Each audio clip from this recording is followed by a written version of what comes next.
some heavy racing right here in Signature Esports. The Clash of the Giants Interleague Championship to determine the best league in sim racing on the iRacing platform. 3-race event, 75% lengths. It's going to show just who has the pace and has the speed. Each race will have a different car, Xfinity Gen 6 cars, and of course the 2022 Next Generation NASCAR. 20 drivers from each league are going to be competing for the ultimate bragging rights. Chop Shop Racing League and the greatest of all time Racing League are going to be out there ready to put up or shut up. The Clash of the Giants will begin July 16th right here on Signature Esports. And look forward to seeing you out there. Races are race controlled by Amar RC, and we'll see you on the racetrack.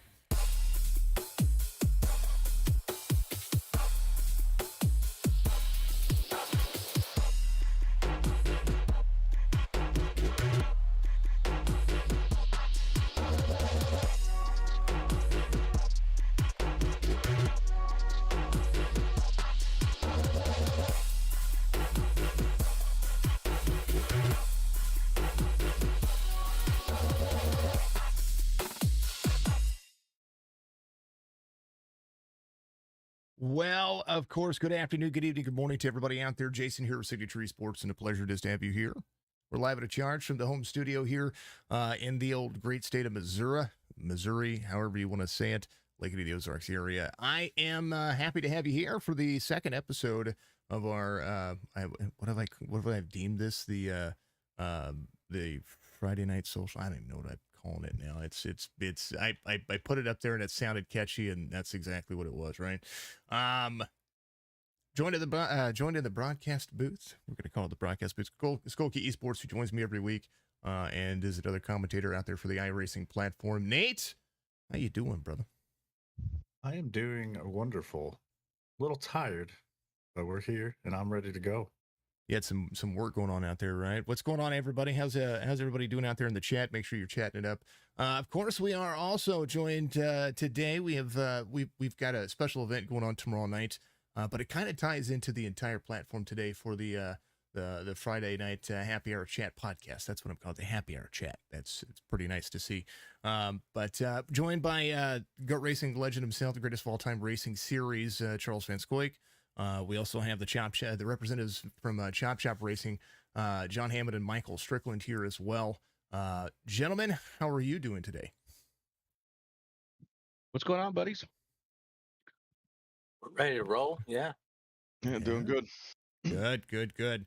Big old Nate out there, Dark Phoenix out there in the chat. Thank you to everybody out there in the chat, and Cine Phoenix, of course, part of Split Second Gaming. We're going to talk to Shane over there with Split Second Gaming a little bit later on as well. He's going to be lingering in the chat, so if he chimes in, that's the other voice that you hear. He's going to sound a little different because he's from across the pond, and he's absolutely fantastic. We love our counterparts. So we're going to talk about what he's got going on as well. We like everything gaming. We like everything that's iRacing related. We have a heavy focus on iRacing because that's what we do.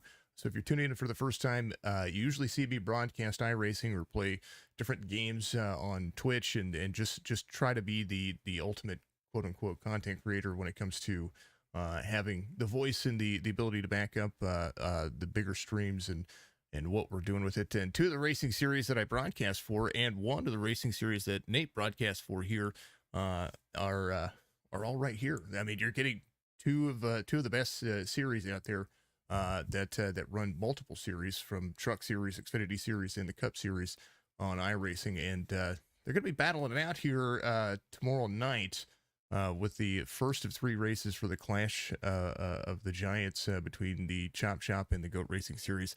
Jesse, good to see you out there. How you doing, Mr. Control? But first and foremost, Nate, we've had a ton of things going on with the games that we've been playing. Tarkov got another update today. I got in and played Tarkov yesterday, folks. First day on without having the training wheels on. We did some missions. How's the wipe been since last week? It's been pretty good. I think it's starting to finally calm down a little bit. Although today is probably the first day I felt like I got hacked on more than once in one day. So I think it's balancing out finally a little bit, but you're starting to see some of your cheaters come out. So cheating, one of those big things that Tarkov has been known for, but there's lots of games out there, and that'll kind of tie into the toxicity of things, right? It's one of the things we want to talk about, toxicity in gaming throughout the series. What do you think the answer for BSG is? Battlestate Games or companies like that, they're trying to focus on getting rid of these the wall hacks. Do they need to focus on that, or do they need to get this game out and put it on the shelves for folks? I think it is something they do need to focus on if they're going to release the final product, because they've got to have something in the way for those cheaters already before the game releases and more people are going to be looking to buy it. Because I'm sure there's people out there that are like, hey, that's not a finished product. I don't want to deal with bugs, glitches, all that stuff. So I think they're definitely going to have to work on it, but I don't think it needs to be a main focus right now. I think they need to focus on more of the content that they're bringing out, the new maps and things like that. But it definitely needs to be in their thoughts right now. I watched a video yesterday, and I'll have to link it in the chat for folks out there. Cheaters, we hate cheaters, so we hate them all. But something that I watched was, are we actually settling for the games that they're putting out when they put out something shiny to distract us from problems? Are we actually paying attention to the problems, or are we like, all right, well, we'll settle for what they put out and deal with that, and then we end up going back to the same complaints? I think that was Grumpy Eye that was out there, because it was in reference to Star Citizen. Whenever we were talking about that, Star Citizen, of course, for me is an immersive game. That's the game that I've kind of become addicted to. But there are things there that they should be fixed, and maybe we'll react to that video next week or something like that. But iRacing is getting some updates as well. I did see today, I think, Mike, you posted in your Chop Shop group that they're going to rescan. I believe that was Indianapolis. Yeah, you got a copy on me? Mhm.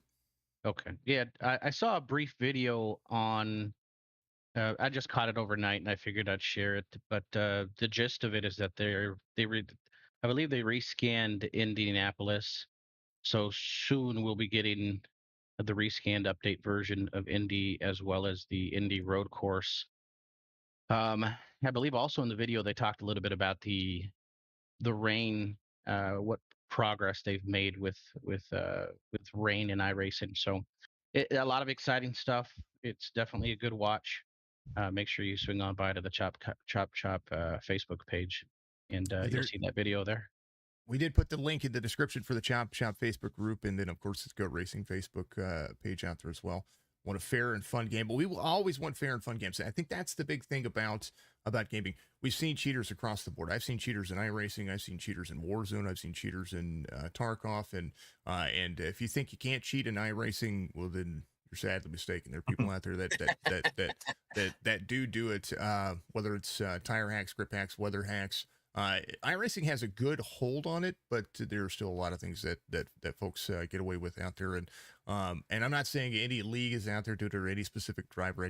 We've seen it. There's things that people have been kicked out of the platform that I've known on the platform that have taken care of it. So, strictly stock. What's going on out there? Let's check on the chats. Control, thank you very much.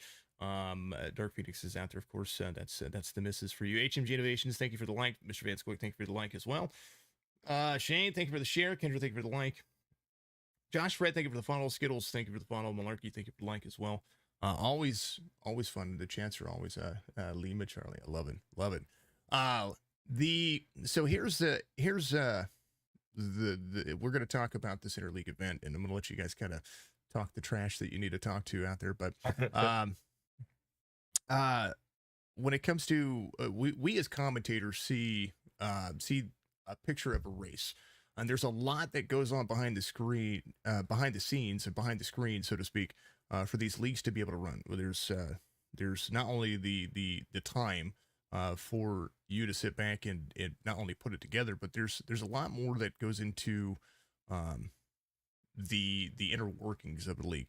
I failed miserably at running a league, but you guys seemingly continuously do it every week, and you guys are finding success. Charles, what made you decide to get into a league? And I'll ask the same question to everybody. Yeah, just I ran in a couple leagues, what's the expression? If you want something done, I guess do it yourself, and a couple of leagues I was in, just felt like it was time for me to start my own.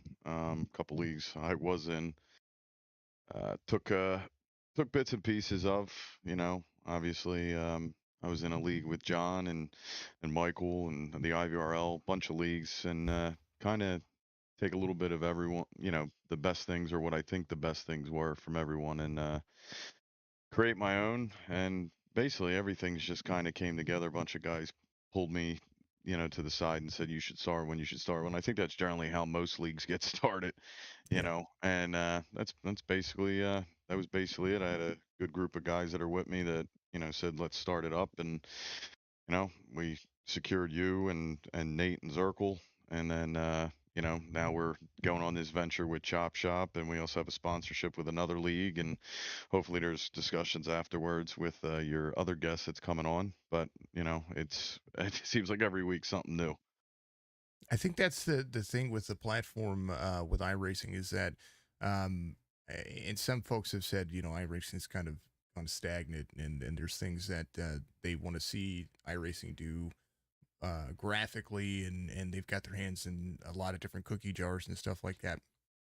But as a platform, I'm seeing more and more interconnectivity, and it seems like a lot of folks are um, finding different ways to coexist without trying to step on each other's toes. Kind of the way it is. No, absolutely. I mean, obviously, I would say everyone here is very competitive. You know, things could have gone a little different. We had our Xfinity League Thursday night. They decided to do theirs on Thursday night, so put a little hamper on the attendance in mine. But um, we were able to come up. Well, I'm not going to take the majority of credit. That's mostly on Chop Shop, this league versus league, and they asked me to do it first with them, which I was obviously glad to oblige. But yeah, I mean, usually if you go back to console or anything, any game that has leagues, even back to my Madden days, you had people trying to poach people. John and Michael have been very upfront with me when there's issues of, we had one where a driver wanted to race him, but we discussed it out and we came to a resolution. So, um, but to be associated with two other leagues currently, you don't see that much in other platforms or even other games or prior. Well, on the bottom of your screen is John Hammond and Mr. Hammond and Mr. Strickland. John and Mike run Chop Shop. John, I'm going to ask you first. What kind of the same premise? What made the design of getting involved in having leagues? Because you guys have another league starting this Sunday. You were going to go from just the Xfinity Series on Thursday night to also having a Sunday afternoon league. Not only do you have a successful league running, but you're adding to it. What made you guys decide to one jump in and then expand? Well, like Chuck said, I was racing in leagues. There's a lot of people on iRacing, obviously, and when you get into this circle of racing the same people, stuff. So like Chuck and Striker, and the Winston, that's where I started with, and it gets to the circle shrinks. So you Mhm. end up crossing and pass and trying to get leagues going. And I raced with the Winston and with Striker, and I was like, ah, man, I'm this season's going to be it, and because it does take a lot of time. If anyone has ever ran a league, uh, it's a selfless act. You sit there and spend countless nights. Myself, I won't speak for Striker, but he's in there with me, and most of the time, you're constantly improving stuff, trying to come up with new ways to attract people, and that is the hardest thing. I wasn't going to do it. I was on the sideline. I was like, I'm just going to join a league and race once a week and have fun. But Stryker, convinced me to do it. Let's do it, and we both think alike, so we come up with some great ideas on how to attract people, how to market ourselves, and but ultimately our biggest goal was if we did start a league, we do it right. We don't try to undercut other leagues. It's just unfortunate that uh, the GOAT is running theirs on Thursday and we run on Thursday. I think the biggest hurdle we ran into early finding out is that's when Road to Pro runs Mm-hmm. is on Yeah. Thursdays. So God love them. They all want to be pros. So everybody joins that. So it's very difficult to get guys to join on a Thursday night league. Um, so it's a lot of work. But I enjoy it. I like giving something for guys to come and do. I don't mind the extra work, and you know that's where I I'm think at. I think that's it. It used to be my best night to broadcast. I think it's become the toughest night to broadcast. I don't know if you've noticed that, Nate, but Thursday nights you have to in the midst of seeing the 5,000 people that go over to the iRacing stream, you're seeing new. I don't know. I see new followers on Thursday for the streams, but I'm seeing the numbers kind of get more pushed to the rewatch section than just live views. Yeah, I would agree with that. We've Our only broadcasting that we've done so far, I think, has been on Thursdays with the league before and now Goat Racing.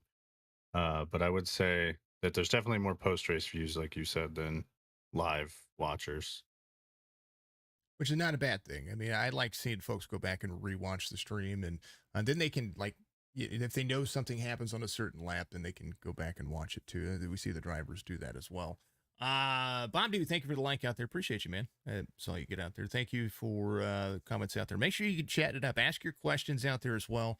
We've got league owners in here, so if you're thinking of starting a league and you have a question out there, you've got the perfect people to ask because they're doing it. And in my opinion, not just from a broadcast side, but just seeing the inner workings and how people are doing it, they're doing it right. They have rules set up. They have guidelines. They have race controllers. They have people that have their back as well, and help them take care of things. So if you have questions out there, please do so. Mike, I see you in there at like 3:00 in the morning all the time. Is that what it takes? No, that's just it's addiction, I guess. The- but yeah, it's some long hours, manning the Discord and trying to keep that recruiting funnel going. Mhm. There's a lot of stuff that as an owner you have to do yourself, unless you got a good team around you, which Chop Shop actually has an excellent team. We got a lot of good admins. John's extremely valuable.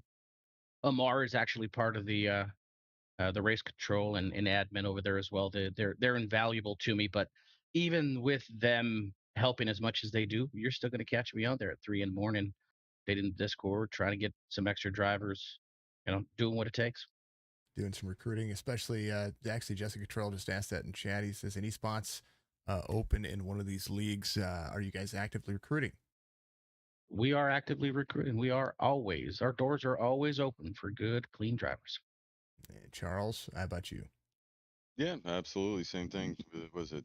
I guess we're gonna have a hard time fighting with these two because, like you said, our Thursdays run up, but we run Tuesday and Saturday, and then they run in my Saturday. I run in their Sunday when that starts out, which I'm looking forward to.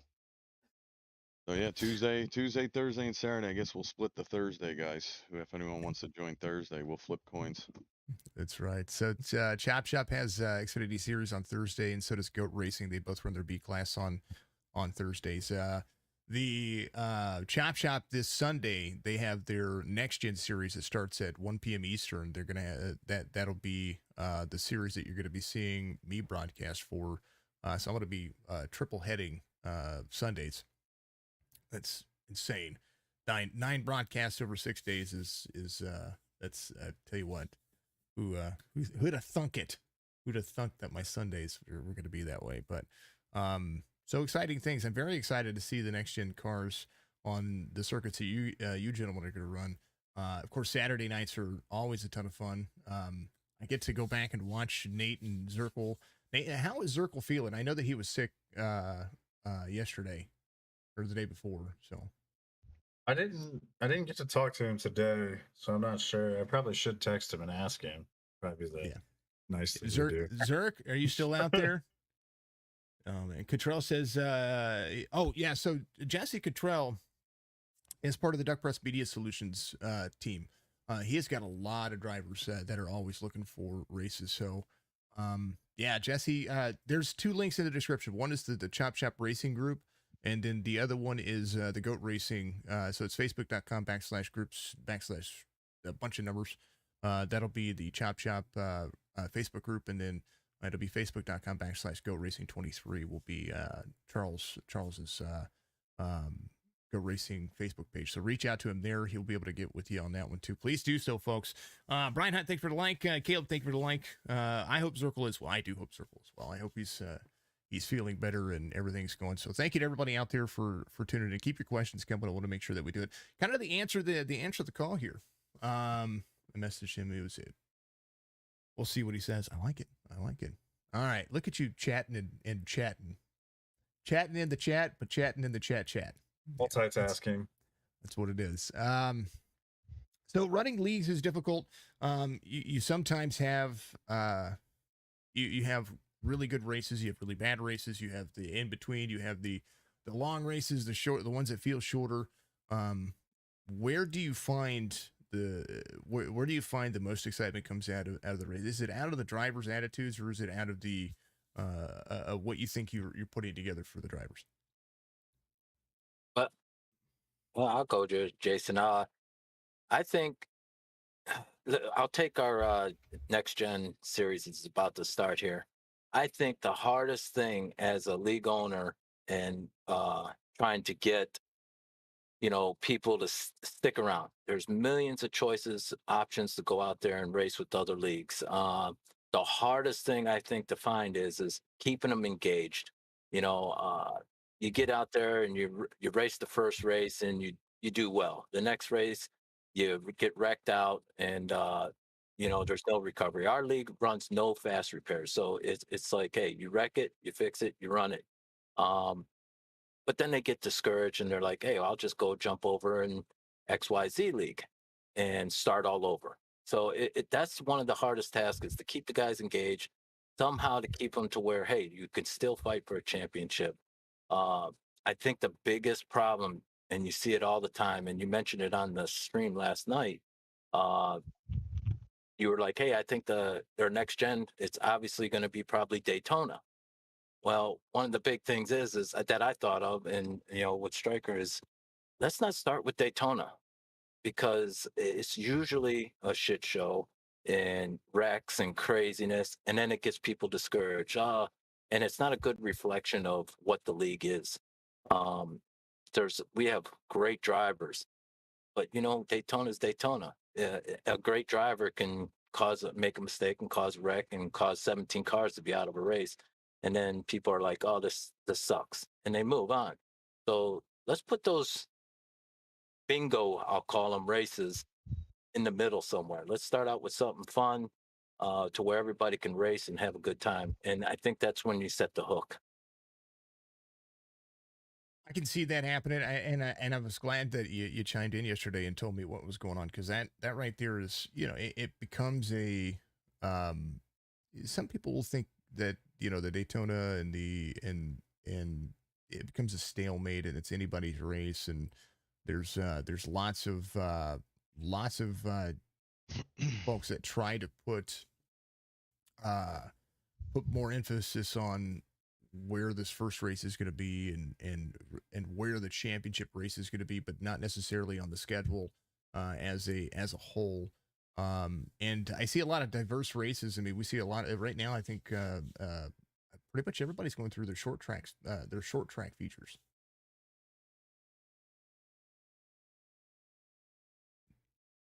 See chats. Somebody says it. Who said it? Ron Walsh says, "Tell Zerk get well. We'll do. Change it up. It's always good." Says Shane. Shane, I'm gonna throw your camera up. We're gonna get you incorporated in this. You're gonna be right there in the chat box. So we're gonna have Split Second Gaming join us here as I switch over. There he is.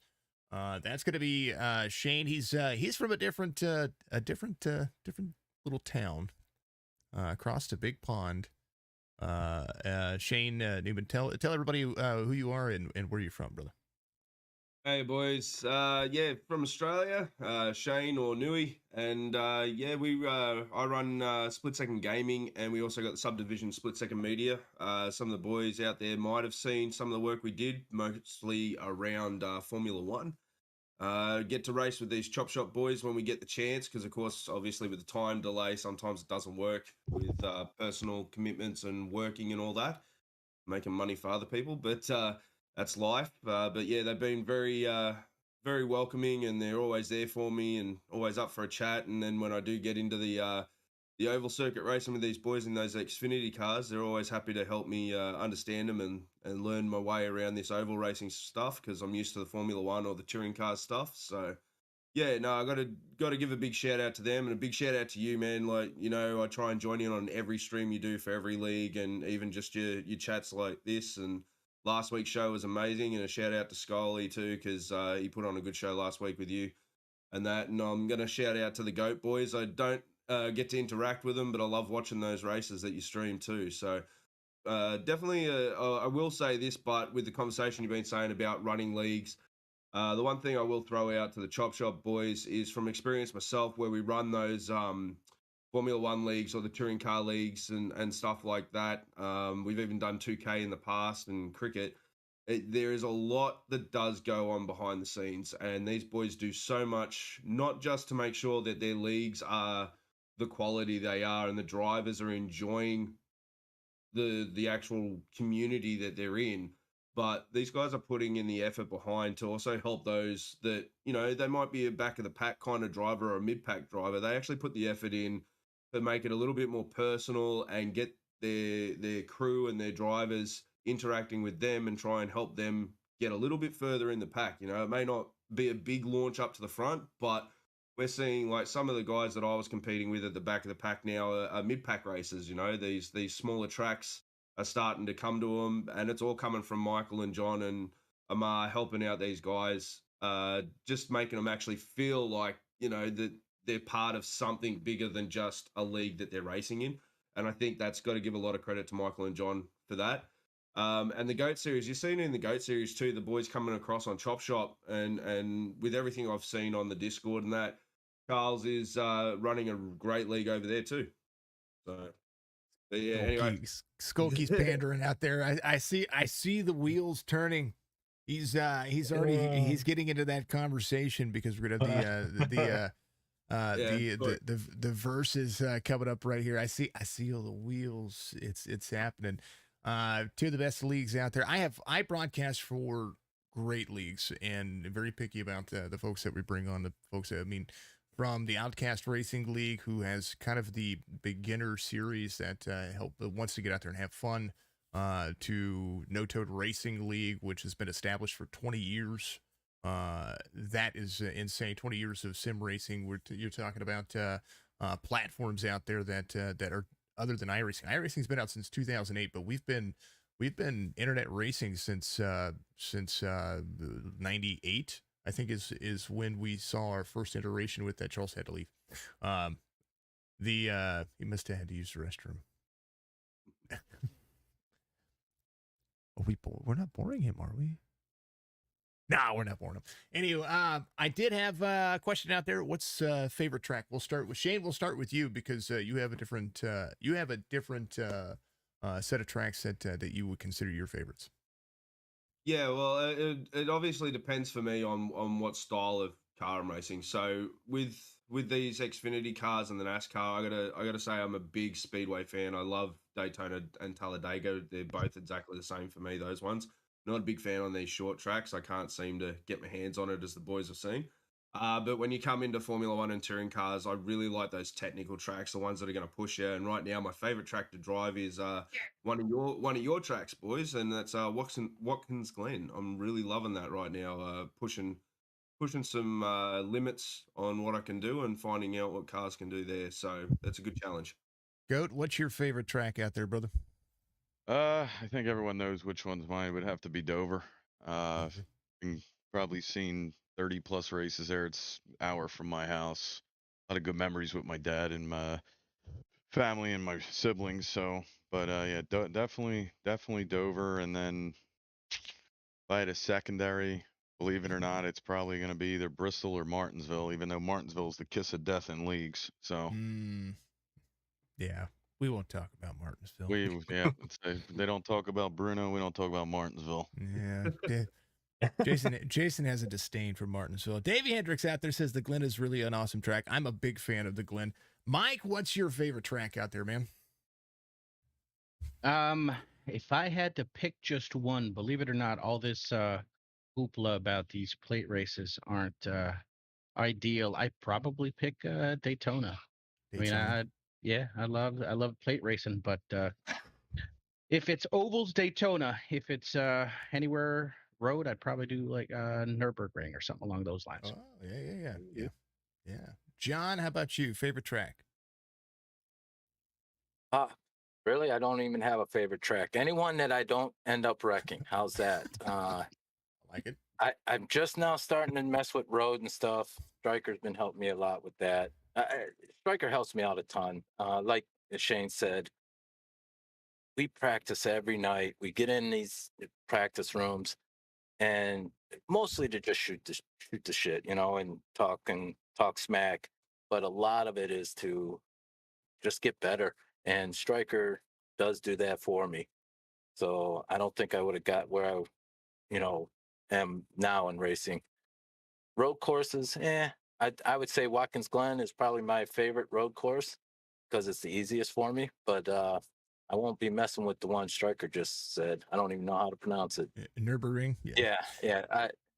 My boy, quick little thing here is I didn't even mess with that. I didn't even know what iRacing was a year ago. My boy was into Formula One. She still is. And he had a wheel bolted to a desk with pedals that we got him for Christmas. I'm like, yeah, that's what you want? All righty, you can have it. Then all of a sudden, he's like, Dad, try this out. And it evolved to the old lady wanting to kill me because I spent so much money on stuff. So it is addictive. I enjoy it. I love plate racing, but I enjoy it all. It's a challenge to me for every track. So it's fun. Nate, we have to jump up to you because not only does Nate broadcast, but he gets out there and races. We see him drive the 5 in the Goat Racing League of the Truck Series and the Cup Series. What do you find to be the most enjoyable track for you? Going to watch in person, Michigan. Driving for me, probably Auto Club. Auto Club. We don't hear that one too often, but Auto Club's coming up tomorrow, right? Yes, sir. Yeah, that's our league. My favorite track is Kansas. Of course, I'm local to it, but it's my favorite to drive because it's a multi-group track. I do like it in any vehicle on the circuit. So the trucks, the Xfinity cars, the Cup cars, even the Gen 5 cars, which are all horsepower and no setup. That's they're a ton of fun around that track. My favorite road course is the Charlotte road course to drive on iRacing. But my favorite to go to has been Watkins Glen. It's a beautiful track.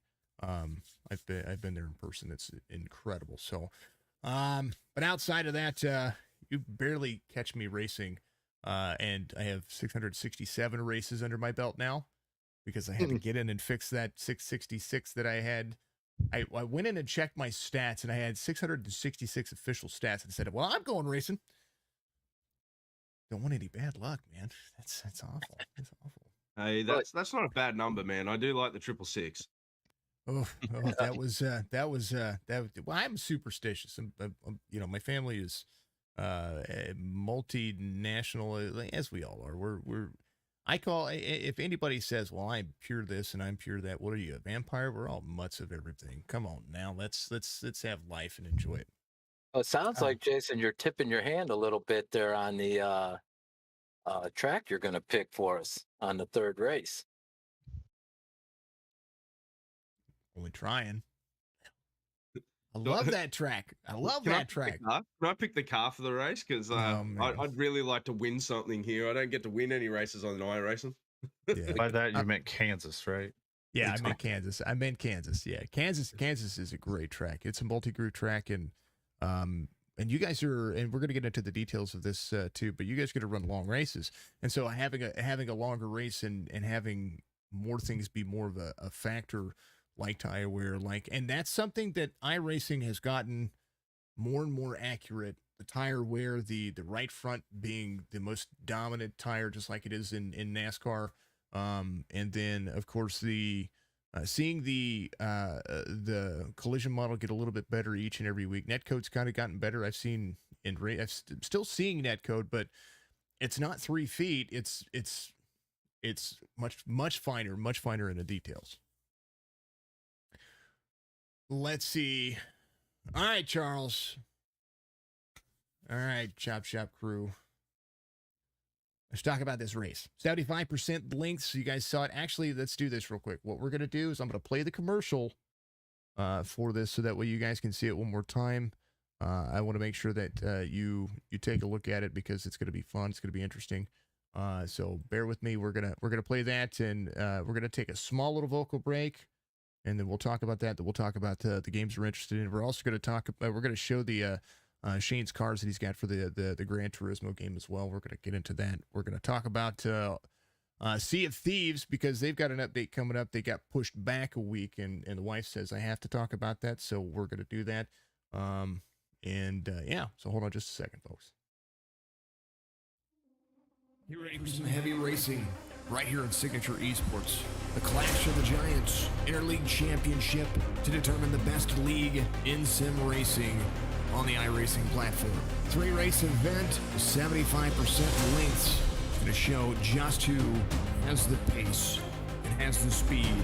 Each race will have a different car, Xfinity Gen 6 cars, and of course the 2022 Next Generation NASCAR. 20 drivers from each league are going to be competing for the ultimate bragging rights. Chop Shop Racing League and the greatest of all time Racing League are going to be out there ready to prep or shut up. The Clash of the Giants will begin July 16th, right here on Signature Esports. And look forward to seeing you out there. Races are race controlled by Amar RC, and we'll see you on the racetrack.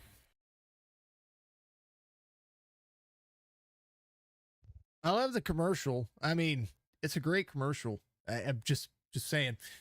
Let's see. Let's get to the chat real quick. Ron Walsh was your winner at Dover. That was a good race. I did go back and watch it. Big congratulations. Sweet action out there. Marshall says got a couple. You do have a couple laps, a little passenger seat running. I think he says your buddy has an S2000 and you road trip to Nürburgring. That's dude. That's a beautiful track. It's going to be fun, man. I tell you what, we've all got a lot of money invested into iRacing, and it's deemed important and a ton of fun. And it's been great to see the interactions from the leagues. You can rent drivers there. You know what? Let's rent some drivers. Let's go have some fun. Let's get around the tracks at hundreds of miles an hour. All right. So the big news of tomorrow. We're going to be broadcasting. I'm going to have Justin Malarkey in the broadcast booth with me because Skollkey is going to be actually in the race. So you'll have to tune in for this. It's going to be on our Facebook page, or Twitch page, and our YouTube page over here at Signature Esports. And no doubt a lot of folks are going to be trying to go live. We're going to keep everybody in one Discord. So if you're out there with the Chop Shop Racing League or in the Goat Racing League and you're listening to this, there's a link in your Discords to join the Interleague Discord.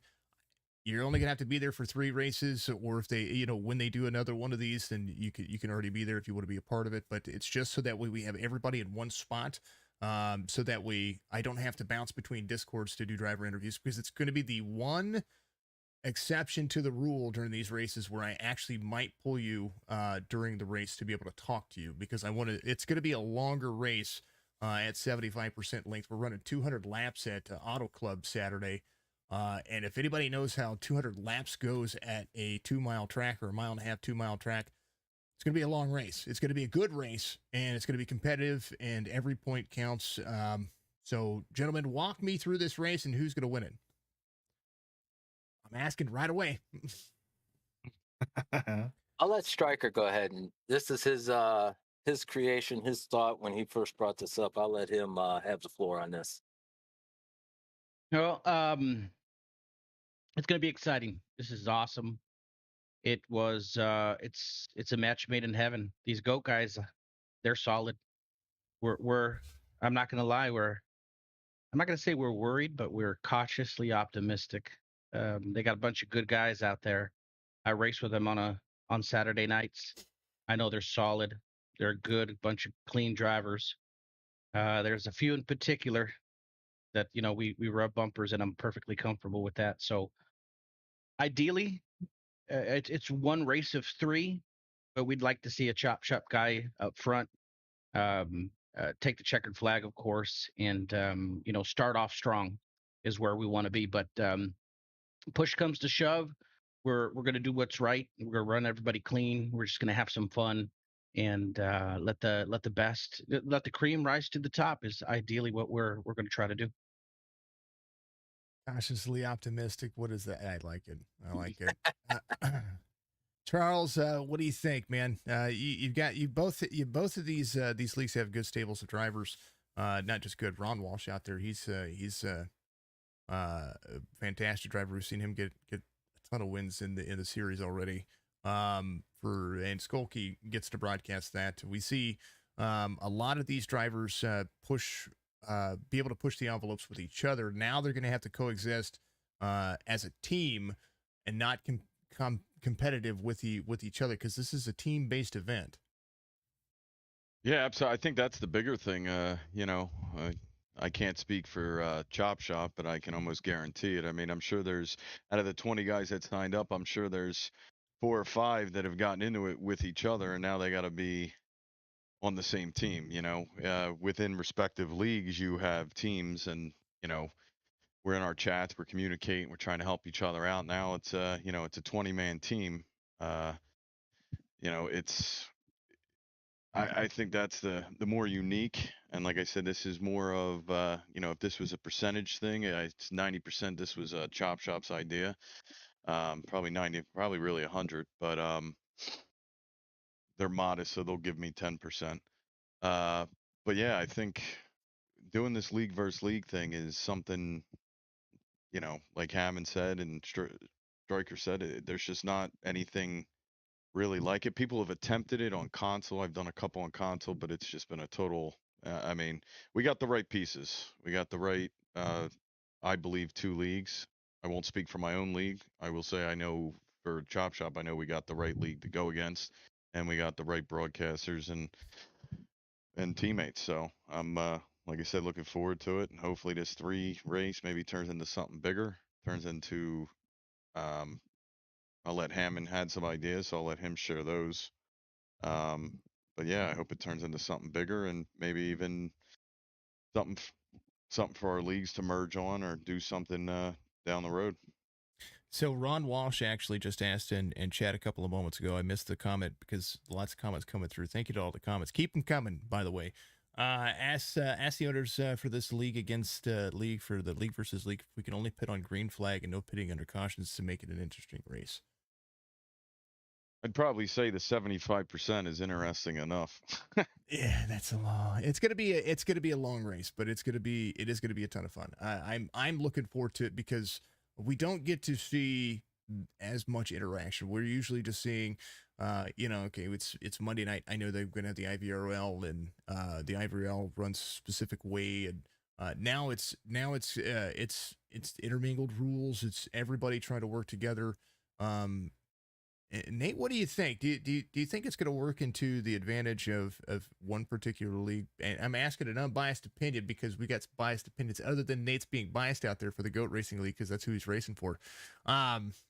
He's stirring the pot out there. You saw it. I saw it. It's funny. Never. And no females. So here's the thing. Real quick, I'm going to get to that. Dark, actually, no female son can't handle the real competition. JK. Some of the best racers that I've seen on iRacing have been female. And they are, and here's the thing. I'm not saying, and this gets into the toxicity of gaming. It gets into the other portion that we're going to talk about here in a moment. It's not that they're not there, because they're there and they're phenomenal. And they will smoke and wipe the floor with a lot of drivers that we've seen. The thing that I've seen with it is that they're so damn good that they're racing in some of the series that are, I'm not saying that I'm not small and I'm not big. I'm not trying to toot my horn or or tout anything here or say that I'm not important, but there are other leagues that are much grandier and have much bigger productions than I do. Those are the leagues that are paying out the wazoo for these broadcasts. And those are the leagues that most of these are running in. Very few that I get to see, but their iRatings trump mine and some of the gentlemen on your screen right there. They're there. They're just not here yet. So if you are a female racer, or if you are out there and you want to join any of these leagues, by all means, get out there and wipe the floor with them. I want to see it. You know what I mean? Yeah, that's right. Crystal King, Pro 2 Truck Pro. Yeah, Road to Pro Truck. She's Crystal King's one of those absolutely fantastic. Anywho, Nate, back to it. I know you're biased because you're racing for one of these teams. Look at that smirk. Yeah, I never stir the pot, so I don't know why you said that before. Never. Every time you put it in chat, I'm seeing it and I'm laughing. I'm over here just like this. It's funny. Yeah, we want to see the ladies get into racing. Absolutely.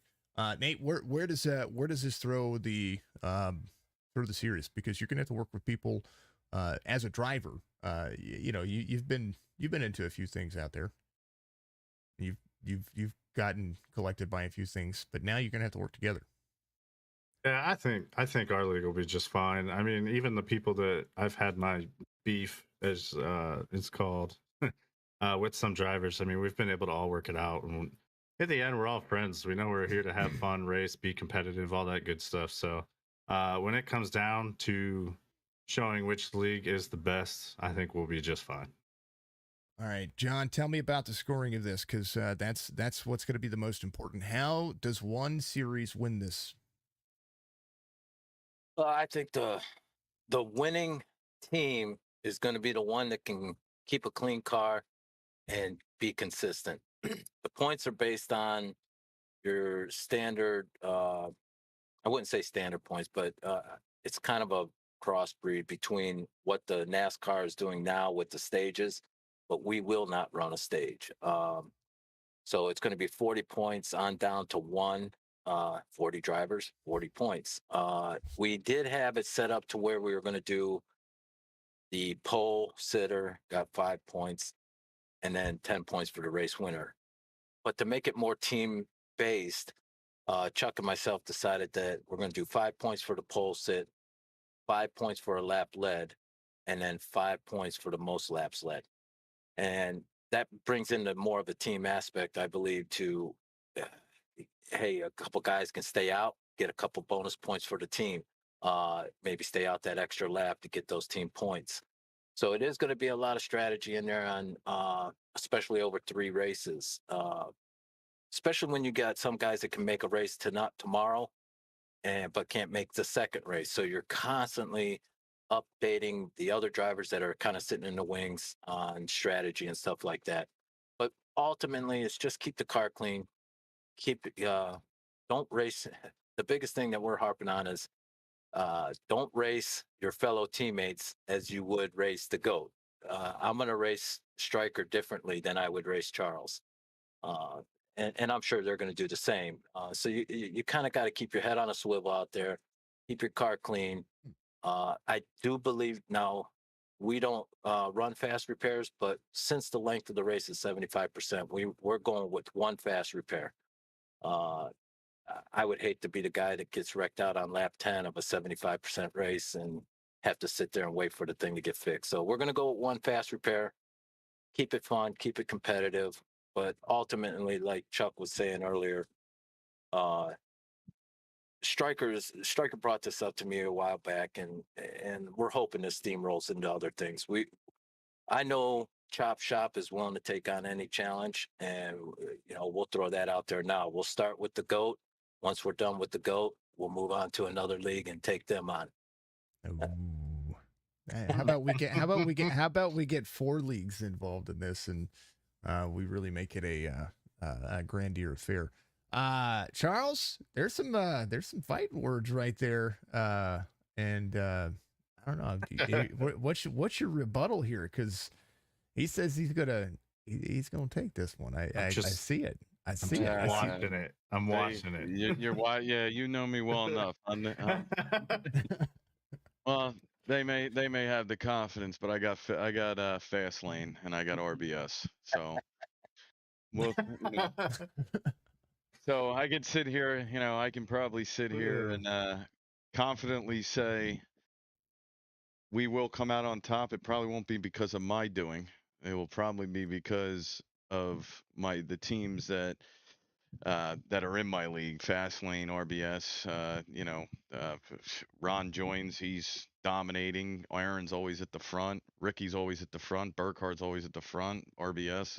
It's basically Burke, Reynolds, Shear. All of them got wins across all 3 series. So yeah, I'll be there to, I guess be like the owners of NASCAR, like Rick Hendricks. I'll be just there to hold the trophy. It ain't gonna be because I was driving it. You got that right, Chuck. That's my mentality too. I'm gonna be standing there going, "Come on, boys, we need you." While Yeah. I'm sitting in the back. But, I'll be back there coordinating. I'll be like, yeah, I'll be the one that stays out and gets a lap or 2, and then I'll be Yeah. 2 laps down. I'll be okay with that. I'll let those fast lane and RBS boys and the other guys in our league that aren't, we got some independent drivers, not associated with teams, but we'll let those boys show off their talents, because that's really what it is. I had a little realization, an epiphany a couple weeks ago. I was a little too caught up in trying to get sponsors and this and that and this and that. The big focus is the drivers of these leagues, and I think that yes, our goal is to make both leagues better, get more drivers, possibly get more spots. That's really not the reason I'm doing. I'm sure to get more sponsors, but it's really to showcase goat racing drivers, chop shop drivers. And then the funny part is I'm looking at your roster because I'm in your Discord, you're in mine. Ultimately, it could have been when they joined what league first. There's about 6 to 8 drivers that could race on either league. So there's going to be some familiarity. And I think that's going to put on, especially for 75%, I think it's going to put on a real good show for you to broadcast. With being 75%, it better be, because I'm sure I'll hear the disdain in Signature's voice on 160 if we don't put on a good show. I know it's becoming more and more apparent occasionally. So Rod Walsh says he has $1,000 on Goat. I got $1,000 on Fastlane. How about that? There you go. I have. So, and I hate to wear it in the voice. And folks, if anything, you didn't get to see my face very often unless I'm gaming. And I tried to change it up yesterday where I was like, hey, here's my face on the stream. And you'll get to see it here more so than anywhere else. But I do wear it in the voice. I've come to realize that I'm such a race fan, not just broadcasting and knowing the tracks, knowing the history of the tracks, knowing the information on how the cars run, knowing the fuel strategy, doing the calculations, trying to make sure that what I do is keep up with. I have 1, 2, 3, 4, 5, 6 monitors here that constantly go with information to be able to keep up with what you guys are doing and to be able to give the information for everybody else. And I absolutely love what I do. But if the racing gets to the point where I either feel bad for the drivers because there's just been a lot of cautions, or iRacing's having issues, or there's a server issue, and I just you wear that because you wear the feeling and the support that you have for the drivers. My biggest focus has always been the drivers. Yes, I'm broadcasting for the Goat Racing League, the Chop Chop Racing League, the No Toad Racing League. I all of these leagues, the Winston Throwback Series, Outcast Racing League. I time and time again, I do these broadcasts to continue to provide support for my platform, but more importantly, I do it so that the drivers that are in these leagues have a platform that supports them as a driver. And that's been my focus this entire time since day one, when somebody said, hey, I know who you are. You do some local track broadcasting. Hey, you do these commercials up in St. Louis. Hey, you did the get the shuck out of your shell at Tucker Shuckers. I know your voice. I know your voice.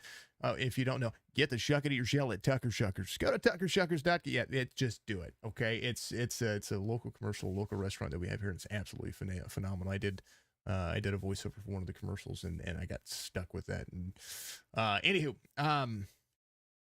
if you ever get to the Lake of the Ozarks, go to Tucker Shuckers. Some of the most amazing oysters you'll ever have. They get flown in every day. Amazing. Anywho, but from the first race, I've always tried to improve the craft to be able to make it look better so that these drivers have their cars can be clear, they can be visible, they can showcase their talent. We can talk about what they do and how they do it. And I know that I've pushed that focus to Nate whenever he was talking about getting here in broadcasting, and he's always had a driver mentality focus as well from what I've seen. So, you know, seeing Nate trying to blossom into his own craft and what he's been able to do, I think that's if you can keep the drivers in mind, which I love about what your leagues are doing, you can definitely see that that folks are going to enjoy the races a lot more. Nate, how about you? What sticks out in your mind when it comes to what do you call a driver? 100% what you said. I focus more on the driver side of things, and I probably focus more on that than I should because I don't know all the facts at every track necessarily like you do. And I know that's come through a lot of broadcasting, watching a lot of racing, doing your research and all that, which is something else that I need to do more of instead of just all towards the drivers. Oh, nice. Nate is blossoming well like a beautiful flower. Thank you for that. That's your wife, so that's I okay. know. She can say that. But yeah, I know that I need to try to focus on other things a little bit more, just so I have all the facts, like how long the fuel runs are for every track, stuff like that, especially with the 60% fuel. But like you've all said, the drivers still are the biggest focus of it. And if you don't focus on the drivers, I mean, they're the reason we're doing this. So.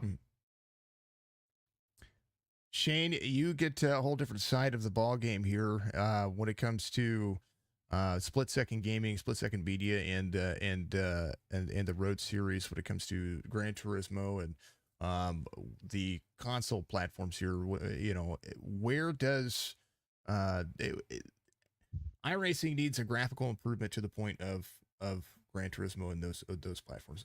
That's my opinion, and I will say that until they do it. Because it just looks great. I know that there's a lot more that goes into that, folks. We're all developing our own games, and there's lots of things going on behind the scenes with me that are going to be awesome and fantastic. So I know what goes into making what they do, but I'd rather see the graphics kind of live up to what I do. Now that we can get the systems and we can get the hardware to be able to take care of this for folks, I would love to see Gran Turismo graphics for iRacing at some point, because I think they're a little behind. You know, we can run 200 frames a second, but do we have the visuals of 200 frames per second? You know what I mean? So Shane, Yeah. what does that work for you? Look, in complete honesty, like as you said, like you take the console and try and compare it to something that's running PC. There's a lot of difference there, and why PC can do what it does over console, and console can do what it does over PC. Now we're seeing the evolution of these new consoles coming out now, these next generations, PS5, the X Series, Xbox, and all that, and they're developing their own ability with their own graphics cards and capabilities of what they can do now. As we know, we had a little run through the Chop Shop boys and yourself with the graphics on Gran Turismo, and everyone's sitting there going, wow, I wish iRacing could do that. But on the downside too is you don't get that damage look that you get in iRacing. You know, in iRacing you have those collisions and those wrecks, as you guys call them over there in the States, and you see, you know, the bonnets coming off, the rear ends are missing and all that. Because of the contracts that Gran Turismo has with all these manufacturers, they're not allowed to do that. So all you're seeing is a couple of dents, scrapes, dirts, and dust. So I think in both worlds, we need to see those things kind of merge in both the categories. I would love to see iRacing have the graphics of Gran Turismo and the weather conditions, the ability to be a lot more customizable with the weather. I know NASCAR doesn't really run weather. They usually shut down the tracks, as we saw with Daytona a couple of years ago. But then, you know, you get that next series and phase in Gran Turismo where we'd like to see a little bit more carnage. You know, the rear wings coming off these road cars when they're hitting the rear end. You know, the fronts getting pulled off, motors exposed. So, you know, there's a lot that I think both need to work on together, kind of thing, and get involved with. The graphics definitely make a more appealing side for our fans, as you and Nate would know as commentators. It's all about the look and the engagement and the interaction. You know, if people feel like they're watching the real thing, they're going to be more absorbent. And then when you go across to iRacing, you get those moments where you're like, oh, am I watching a game or am I actually watching the real racing? You kind of get that little moments, but then all of a sudden you're like, oh no, reality is I'm watching iRacing. You know what I mean? Whether it be a netcode moment or the graphics exposed, like, you know, the grass is just a big green patch or something on the side of the road, stuff like that. So I think there's a lot that people can take from both and bring into both to make both better. I think because of the graphics and all that, and the style of racing you get in Gran Turismo, you could probably get a lot more.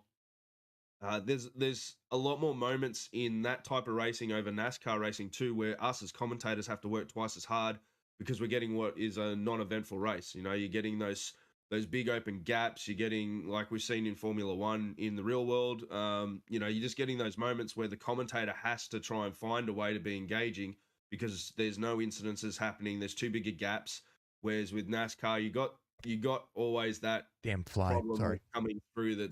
There's always going to be a wreck. There is no way you're never not going to have a wreck. So, Well, just looking at the cars, I mean, I take really good screenshots. I have one fly that is really pissing me off right now. Apologies for language, folks. You Did you get it? No, I don't.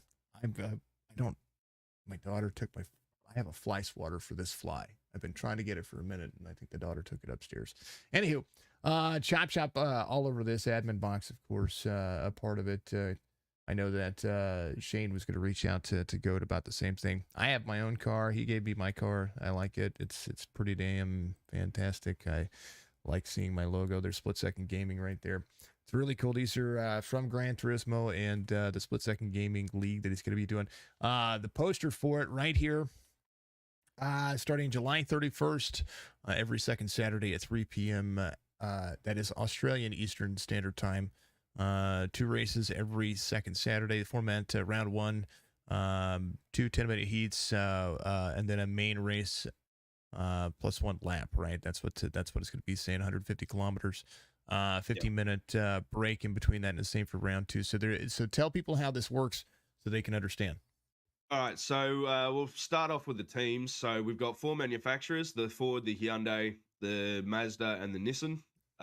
They're going to have 2 teams of 4 in each category. So, of course, we got Chop Shop. They're going to be running the Ford Mustang. They're all GR3 cars, as you can see. So they're the closest we can get to the Australian supercars. And what's going to happen is we've got basically the spots are opened up. We've got the ability to run, I believe it's 2 groups of 16, which is going to give us 8 teams in total. So there's 4 teams open to custom teams. We are before the show, I've invited Goat if they want to put in a team of 4 cars as well. We'll talk about that later. But of course, we got, you know, Signature Esports have got their own team, and they're also running a car for Nate and his brand as well in their team. And then we've also put a track racer car in there because they're a massive sponsor of everyone that's part of this stream right now as well. And a big shout out to them. Been reaching out to Track Racer here in Australia, and we might be able to get something happening there too. But basically, the rounds are going to work. We'll have 2 10-minute heats where the guys are going to have their 2 groups. They'll race, and basically 2 cars from each team will be in each group. So there's a chance of having all 4 in the final race. We'll race round 1, which will be track 1 for the day. We'll do 2 groups, A and B. They'll race their 10-minute heats.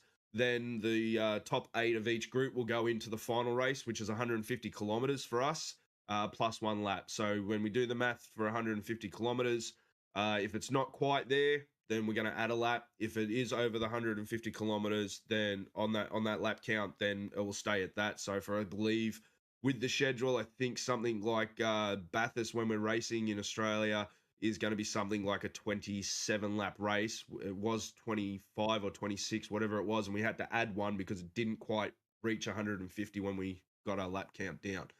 but we'll be doing 2 races for the day. So you'll do your first one, then we'll take a break, and we'll come back and do a second one. It's every second Saturday, so it's a whole day of racing. And then Split Second Media and Signature Esports are going to work together to try and form some form of production to bring it a post-race thing, and maybe get the boys in for interviews and that afterwards, and a pre-show or something like that we're working on. There's going to be 12 rounds, but it's broken down into sections. So we're starting off in the American section, 4 races. Basically, if you win a race, we've gone with your NASCAR concept that a lot of Americans would be familiar with. So if you win a race, you're going to make the playoffs. And also, if you win a stage, which we're calling the 3 rounds, so Stage America, you're going to end up, if you win that stage overall in points, you may not win a race, but you may get enough points. We'll throw you into the playoffs there as well. And I do have to say, Foster's is not an Australian beer. God, It's an definitely a way to tick us off. yeah. It's not, it might be an Australian beer, but we don't drink it. It is not touched here. So stereotype. so when I went to Sydney, okay, and I didn't even have to ask it. There was another tourist that was there, and they were like, "Can I get a Foster's? I want to try a Foster's here in Australia." He was like, "We don't serve that piss here." Nope. That's exactly what they said. I don't serve that here.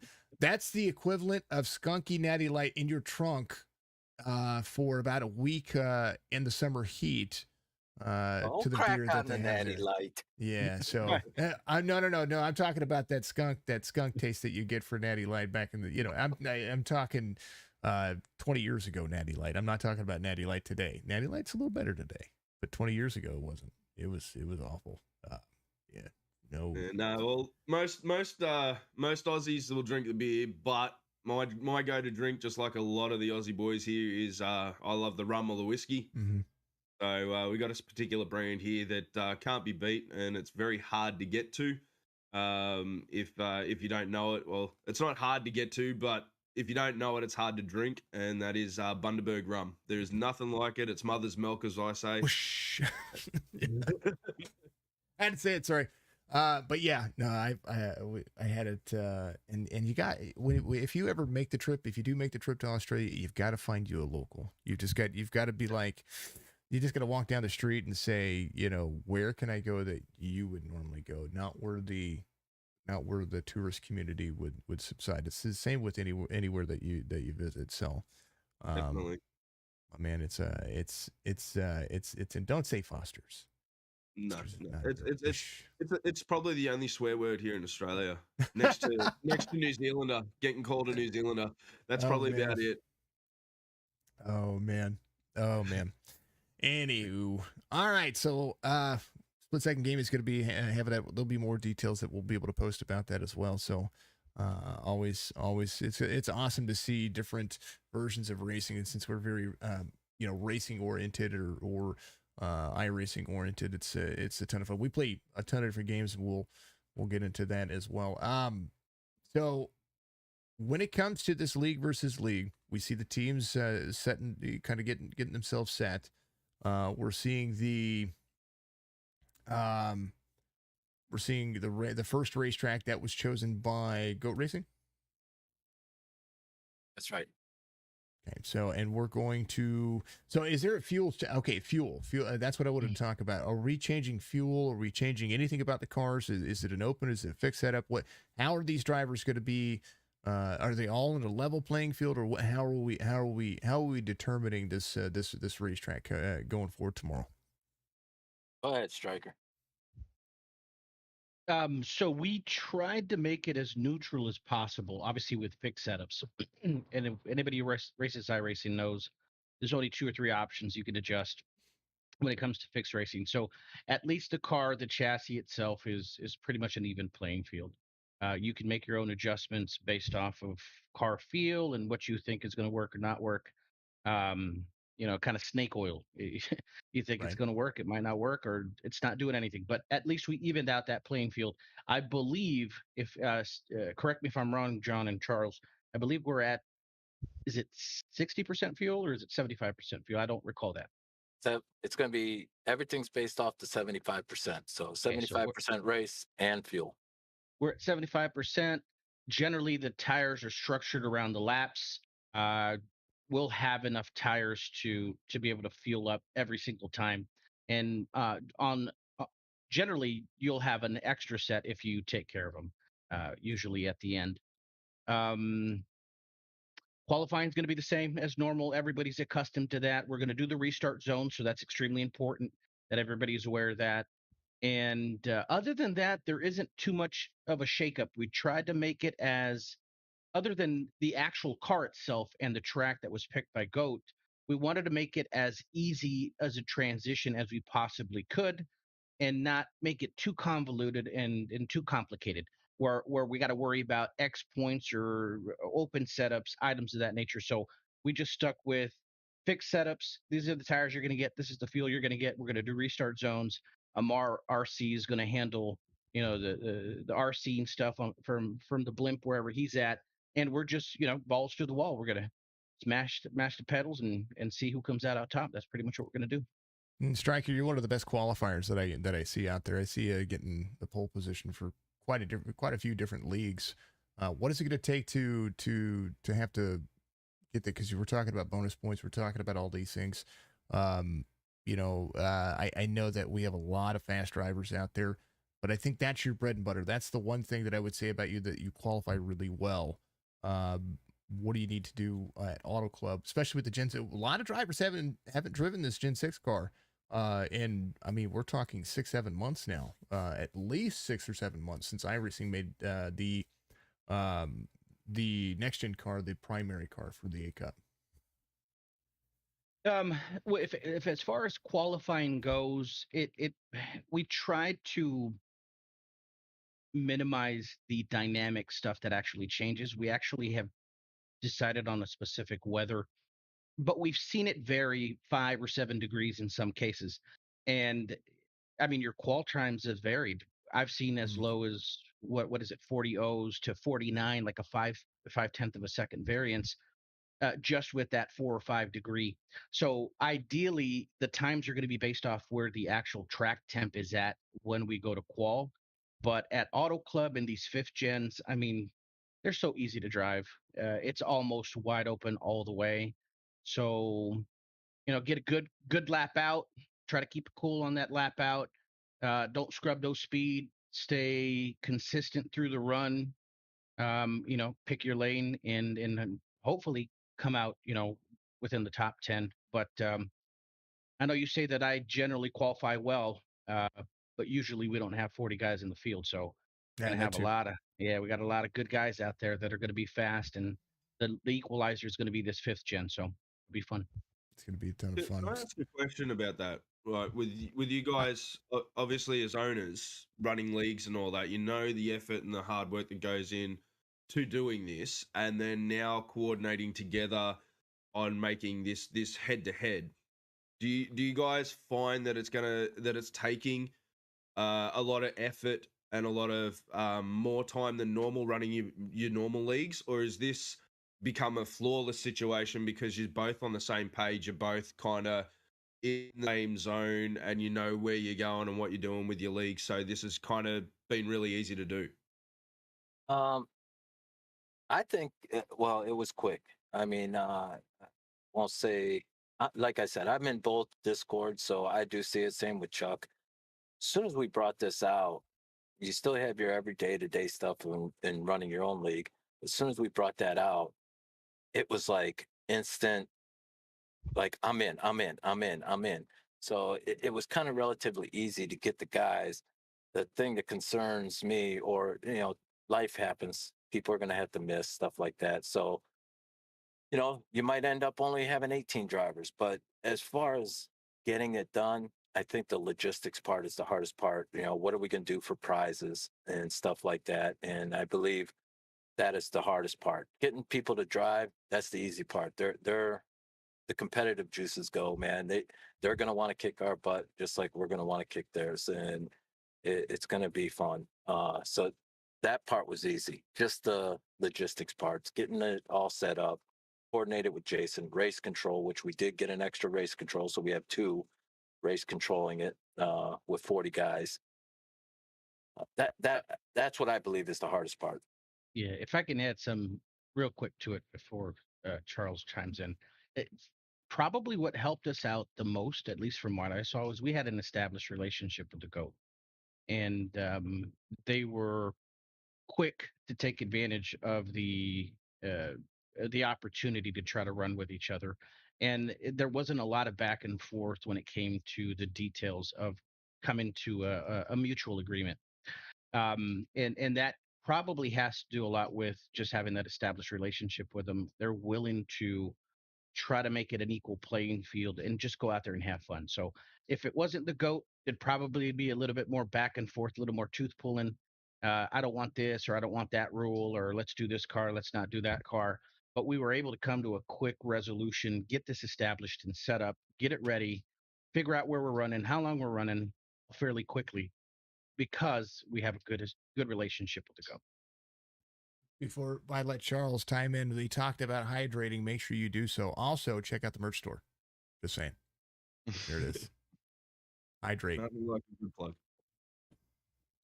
Not a plug at all. Not a plug. Merch store. Great merch there. Yeah, but most of everybody's wearing it. Well, I know I got the Goat Racing T-shirt up there. There's one right there. Nate's got his shirts somewhere. My daughter's actually wearing your shirt, by the way. She's not even wearing mine. It was in the washer, or I would have had it on. I had a new hat made for on the staff. They made me a new hat that had your logo on this side and my logo on this side. And then on the back it says racing gets better with us. And I had it made because I was like, oh, that's cool. I want to send him one, and I was gonna wear it on stream and talk about it. And then my 8-year-old took it. I get a new hat. She took it, and so she's running around with it. But I'm gonna get that. I'm gonna send you one of those, because we like to be a platform. Charles, where kind of follow up with what they were saying, when it comes to this and where the consistency is going to need to be, especially from a driver. We talk about league owners and where your drivers need to be, but let's talk about it as a driver. Where does this have to go? And Nate, you chime into this as well. I know you took your headset off, but I want you to chime into this as well. I mean, you want to go first, Nate? Figuring you were taking your headset off to go somewhere. Oh no, I was just trying to scratch my forehead, so I'm not 100% sure of the question, unfortunately. No, I mean, I'll elaborate on what Stryker and Hammond were saying. Is, shortly, we've kind of touched on with the Thursday night, the road to the pro. Both of us running Xfinity, our numbers being a little down. I think both of our numbers have gone up the last couple of weeks just in this, by doing this. Even just the thought of it, the great commercial voiceover thing you do, which professional is an understatement. It's awesome. But I think the biggest thing was we kind of had a discussion about a possible merger of the leagues when our numbers were kind of down. We decided, or that we kind of have our own brands to stay separate. So once this opportunity came up, like I said, it was mostly their idea. I mean, I just jumped on board, raced with Hammond in previous leagues. It just made sense for me. And like I said, it makes sense I got some fast guys. I know Chop Shop's got some fast guys. Sammy Harrell and my admins worked very hard on we got quite a bit of sponsors. I can basically tell you I'm responsible for like 2, maybe 3. The rest is from my admins doing hard work. So it's more for the other admins. It's not for me. It's for the drivers. Like I said, Fastlane. I forgot about Fairfield. I got some of the Fairfield. They're fast, and RBS and a bunch of the other drivers there. The title GOAT. Yeah, that was kind of. It comes off a gamer tag my kid gave me. It's not necessarily the greatest of all time, but I made it that way. You made it that way, and yeah, my kid got an Xbox, and he said, "Let's have gamer tags," and I used to call him Bot Goat or something like that because of Fortnite, and he goes, "Well, I'll be Baby Goat, you'll be Daddy Goat." So that was my gamer tag. And obviously I was joking around with them. When you're in a party with a bunch of guys, no one wants to call you daddy. So everyone just called me Goat. So it just kept Oh going. shoot! So that's where the goat came from. So when people say, "Oh, I talk to goat," it's like, it's sometimes I almost like cringe myself. So if anyone thinks it's a egotistical thing, yeah, I cringe as much as anyone else does when they hear it. Sebastian says, "What's up, Striker? Who will win? Choppers to go." Ron Walsh says, "A bet should be the winner of this has to do a shout out during their interviews during the league races. The top 3 for the next month, saying either league is the greatest." Ooh. Well, Oh, now let's not go man. that far. I like that. I like that. So something that's gonna happen, and it's my gift to the leagues is I'm actually getting a UFC belt made, smaller because those things are expensive. I doing that research, I didn't know how much those were. Holy cow! You can But get I got pricey. yeah, man, I didn't know they were like they can be in upwards of like 15 grand just for a basic one, and I'm like, Yep. ooh, no. So I got a little one coming. It's like the size of a 10-inch dinner plate. But it's going to be Interleague. It's going to say Interleague Championship. It's going to have an iRacing car on it. Actually, I picked the next gen car. And then I've got 2 plates coming. One's going to say Goat, and one's going to say Chop Shop. So whoever wins, right there, back on my shelf, right there, I've got a big tall shelf that we have that I'm gonna have there. I'm gonna take some pictures of it with the nice lights around it like I normally do, and they're gonna have the title, quote unquote. And then as we add leagues, I'm gonna do that. I would love to mail it to whoever the league owners are, but we need to make sure that that it will change hands, because I'm only buying one. that's it. We're only buying one. So Maybe we could start a tradition, and we have someone hold it, per race. We'll figure something out. And Yeah. speaking of prizes and shelves, I think I have plenty of ideas. holy cow! Not this, Ah. not this side. Hold For on, all you haters. I actually have a separate screen for this. So, folks, this is Van Skoyk's room, and this is only a quarter of it. He's got his left side is covered on that wall as well. He's got flags that are up on top. He's going to have more that are going to be coming up there, actually, with his own cars on there. We're going to be doing that for him. But look at the freaking setup here. He's got more money tied to that I think I do my house. And I say that because he's a huge diecast fan, huge Bubba Wallace fan too. Yeah, these over here, this is all Bubba, and this is all that stuff. These aren't prizes. That's this wall. I got all the, the Stewart Haas, all the Toyotas, Ford, Chevys on this side. This is just Bubba. This is untouchable for me. That's the way it is. That's insane to see. Yeah, no. I've got a $5,000 printer right there. that's my trophy of being able to work from home. Well, speaking of prizes, Jason, and since we're touching on that, we really haven't established what we're doing on that as far as between myself, Striker, and the GOAT admins over there. But a lot of our drivers over here chime in, let's do this, let's do that. And a couple have put up there. And what we're willing to do is we're hoping that the GOAT provides a couple of those die casts there to maybe race winners of the 3 races, maybe most valuable driver of each team based on points could get a die cast or something like that. But we're willing to put up $100 from our team if they put up $100 and to help each other's leagues out. Broadcasting costs money. Race control costs money, but most of our drivers are wanting to throw in some money and put a little cash on the side too. So we'll throw that out to you, Chuck. We'll go $100 in the pot too, just to see winner take all. Yeah, you know me. I know you're easy.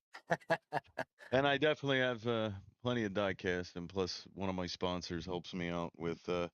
You're in my Discord. I just mailed out. Ron got one. I think help me with the last name. There you go. Grijalva. Who's in both leagues? He'll be running for Chop Shop. and Aaron Smith. I just sent out there. I'd selected a week of races in all 3 series. Whoever won, I sent out a diecast. I think there was 2 older Jeff Gordons and older Ryan Blaney when he was with when he was with Wood Brothers. And then I had a contest for recruiting, and actually Skollkey's or Nate's buddy and partner Zirkle won, and he got a AOL Kevin Harvick car because he's in my DMs telling me, do you got this? Do you got that? Do you got this? Do you got this? So he's easy if he ever wins something, because I already got like 13 cars he's asked me about. We just need to send him to Jack's Racing Collectibles. Nate, driver's point of view. I got to get to you on this one. I caught 1 fly. Apparently there was 2. There he is. Oh, get out They of my way. travel in 3s. Oh man, ooh, it's upsetting. It's upsetting. And we have a heat wave going on, and the humidity is absolutely atrocious right now. It's going to be 110 in 2 days, and we're having to prepare for that. That's in Missouri. That's insane. And it's going to be like that for they said roughly about a week and a half. That's what they're predicting. So like that's bad things here. One that ruins business for our tourist community because nobody wants to go out. Even on the lake, it's going to be too hot to be able to do anything. Plus, if you get stranded on the lake or your boat breaks down, it's going to be, it's just don't kill the flies. I tell you what, Battle. I will tell you this. I want to get one of those salt shotguns, but I have too much here to do that. So. Break whatever you shoot at, bro. Could you imagine me? Like instead of hunting wabbits, I'm hunting flies. Nate, talk about this race, because from a driver's point of view, and you have nothing to lose here. It's just it's another race, and it's another look going forward when it comes to being able to be competitive. It's kind of practice as well. Yeah, I think it was John that said it earlier, and I think he kind of nailed it. There's going to be driving differently around different drivers. If chop shop drivers around you, you're definitely going to race them harder than you're going to race somebody in your own league. There's going to be help. I mean, we've heard terms thrown out with teams, not to spark anything here, but team orders have been said before. Don't do it. He's not in here. We're okay. But you can't tell me that you're going to go in a league versus league event and someone's not going to say, hey, I need you to do something for me. Like, I guarantee that stuff's going to happen. We have our marching orders. Yeah. Is that a Ricky Bobby moment? Yeah. Count out, and I need you to take out Ricky Bobby. Not to put a mental conundrum on you, but Ricky Bobby's passing you to subconscious. But I think that the thing, we all know each other pretty well, I feel like. So it's not like we're not going to be out here to just go wreck each other. We're not going to be out here to just make each other mad and ruin people's nights. Like, it's going to be in fun. It's going to be in competition. And as a driver, like you said, I'm just going to go out there and try to do the best I can, support goat racing, see if I can get a decent finish, hopefully at Auto Club, because that is one of my better tracks. And I'm just going to put the pedal to the floor until it gets to the wall. Then I'll back off a little bit. But just going to see if I can get a decent finish out there. Team points are going to matter. Things are going to be shake and bake, baby. That's absolutely right. Let's see. Any chance? Zircle, Ron got his diecast. Thank you very much. James, thank you very much. Mr. Mandarin Racing out there says, "What's up, Jason? Greatest broadcaster ever." I am one of many, and I try to do a good job for everybody. That's the big factor here. And I try to do a good job for not just these 2 leagues, but every league. And I think that's the focus is if you quote unquote perfect your craft and you can just embellish on more, then you can actually find better things to improve on yourself. I'm constantly improving. We had to replace the CPU in the computer, and you know what that has done? That has been able to allow me to improve graphics and control and quality, and that what that does is given these guys a better view when it comes to being able to make sure they're taken care of on the racetrack. And if I can show a sharper screen, that makes me feel more confident about my voice and vocal abilities. tell you what, it's insane. It's insane to see the progress that I've made over the course of 2 years of doing this. But it's also insane to see the progress of what you guys have done as leagues and drivers, and Nate as a commentator now and driver. I think you take that experience back and forth across the field. I know that Nate does because he is the driver. He knows what it feels like to be behind the car. I do too, but I do from more of a commentator's point of view. I look at numbers and I figure out what's going to happen, and I look at habits of drivers. And somebody asked me before, how did you know he was going to make that move? I've just seen it. I've seen it so many. Ask Mike Joy how many times he's seen the same move. Ask we talk about Larry Mack. Larry Mack knows his job because he's seen it done 100 different times by 100 different drivers. He knows what's coming because that's what he's seen. And the numbers typically back that up. It doesn't always happen that way, but the numbers typically back it up. And that's kind of, if I think of things in that sort of race, 75% is I've broadcasted. The longest race that I've ever broadcasted was the Coke 600. I did the full broadcast, and that's a no. Please don't ever. If you are a league out there and you want the Coke 600 broadcasted, I will respectfully decline. Not because it's not a great idea, because it is something that can generate views and traffic, and it's the ultimate dexterity. It's like running the 24 hours of Le Mans or the Rolex 24-hour. I would gladly broadcast a 24-hour race, but I can do it in sections. To broadcast the Coke 600 on iRacing takes about 6.5 hours. And if you have done any form of broadcasting for 6.5 hours, you will know that is a very tiring thing. It's very, very, very, it's weighing on the drivers and it's weighing on me. And it's the only time that I'll probably say no. Because that is straight waiting for something to happen. It's all good though. All good in those situations. But a 75% risk. Is what you're talking about, the Coke 600, is that like one of our bats? No, it's Charlotte. So what it is it's 600 miles around Charlotte Motor Speedway. And what typically happens is that it's normally about a 4.5 hour race. Typically. Charles, how long was it whenever you went this last time? It was brutal. What was the start time of that race? Like 5, I think. Ain't it? Yeah, I didn't leave the track until 12:15 in the morning. Like the race just first of all, it's every mile and a half now is almost like a super speedway, and I think there was like 6 or 8 cars that were over 90% power at the end of that wreck fest.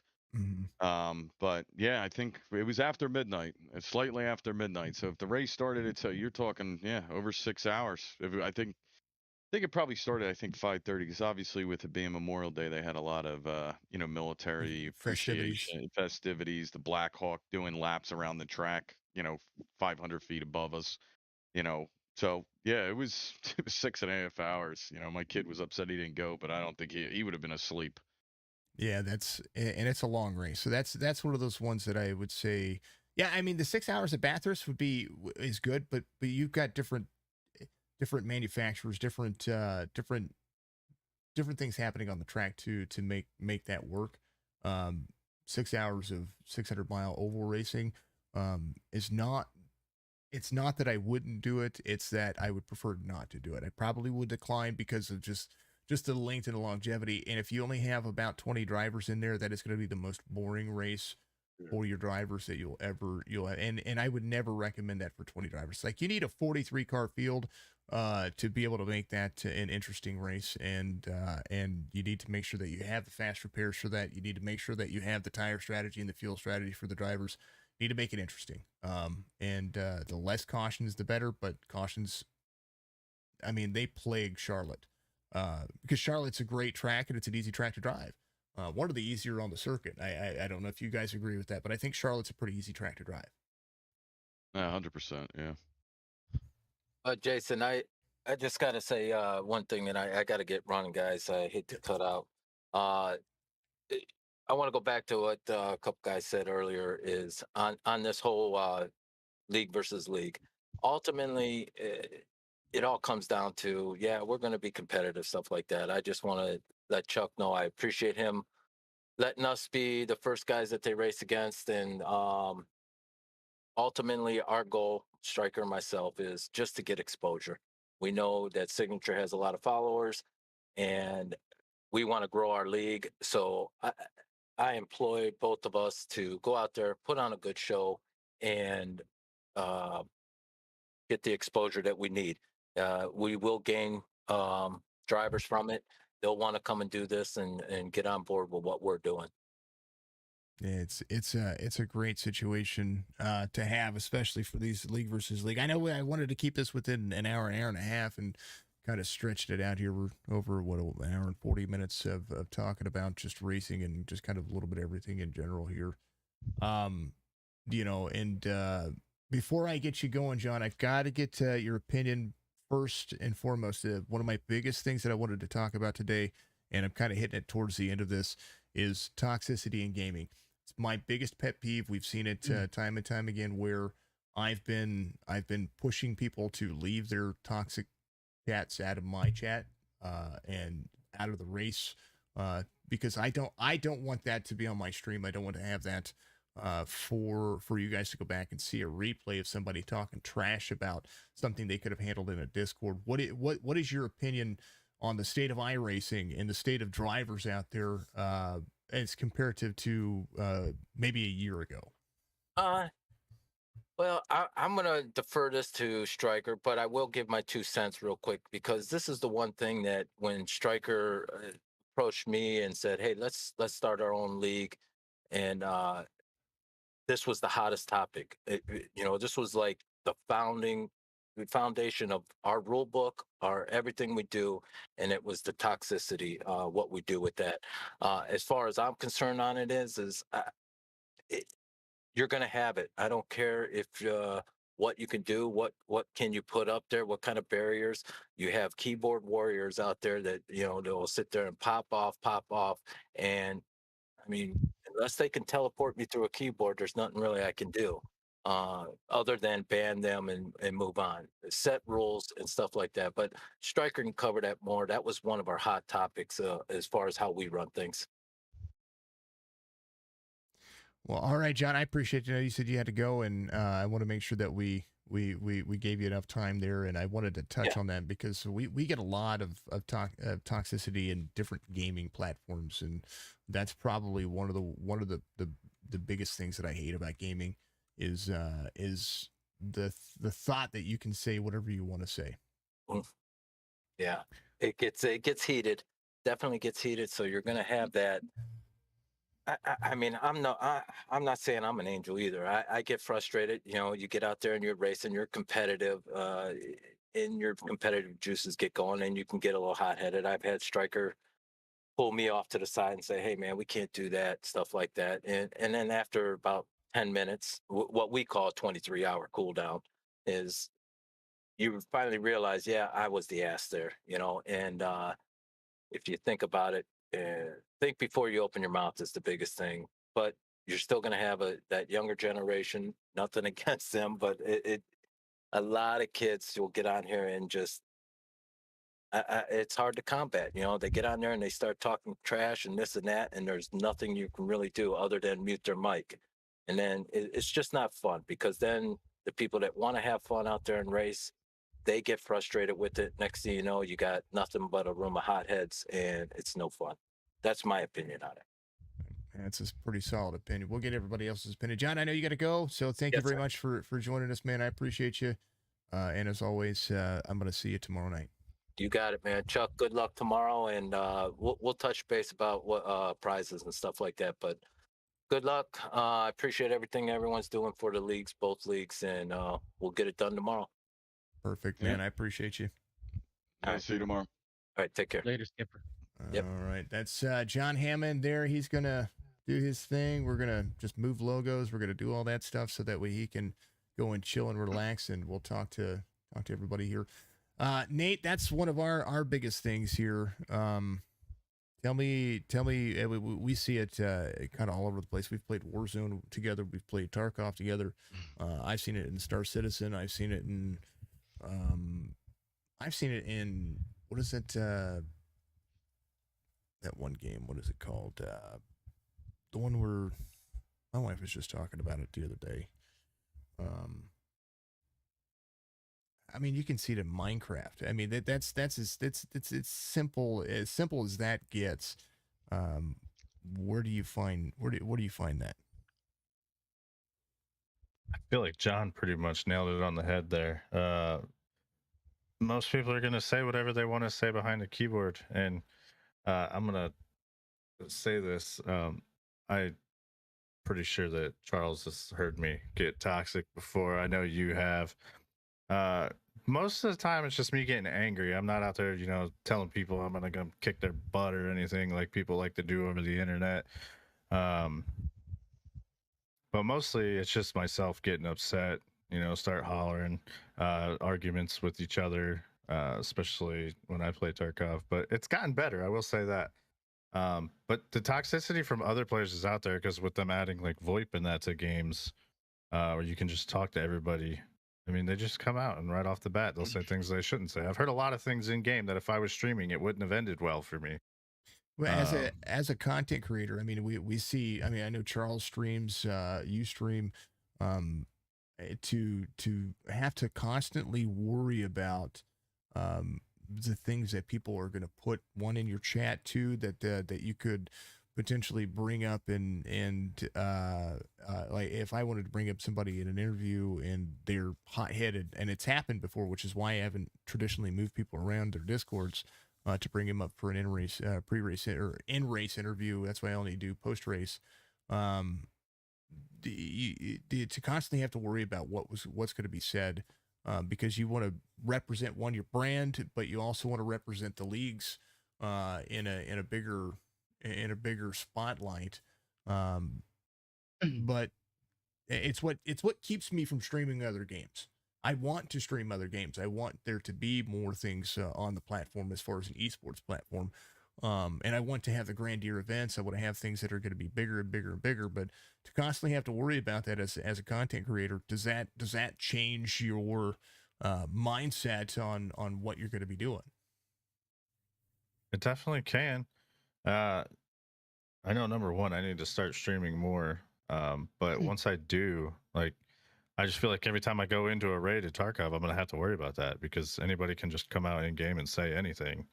And they're not the ones that are necessarily going to get in trouble for it. It's going to be you if you get banned from your platform or, get I'll call it a suspension because they do the smaller bans. But the only person that's going to affect is you, and there's nothing you can do about it for that other person. You can report them, but that may or may not do anything. So it's definitely something you have to worry about, and sometimes just hope for the best if you decide to play those games. And Charles, you've gotten back into streaming here recently as well, and not only that, but you manage a league.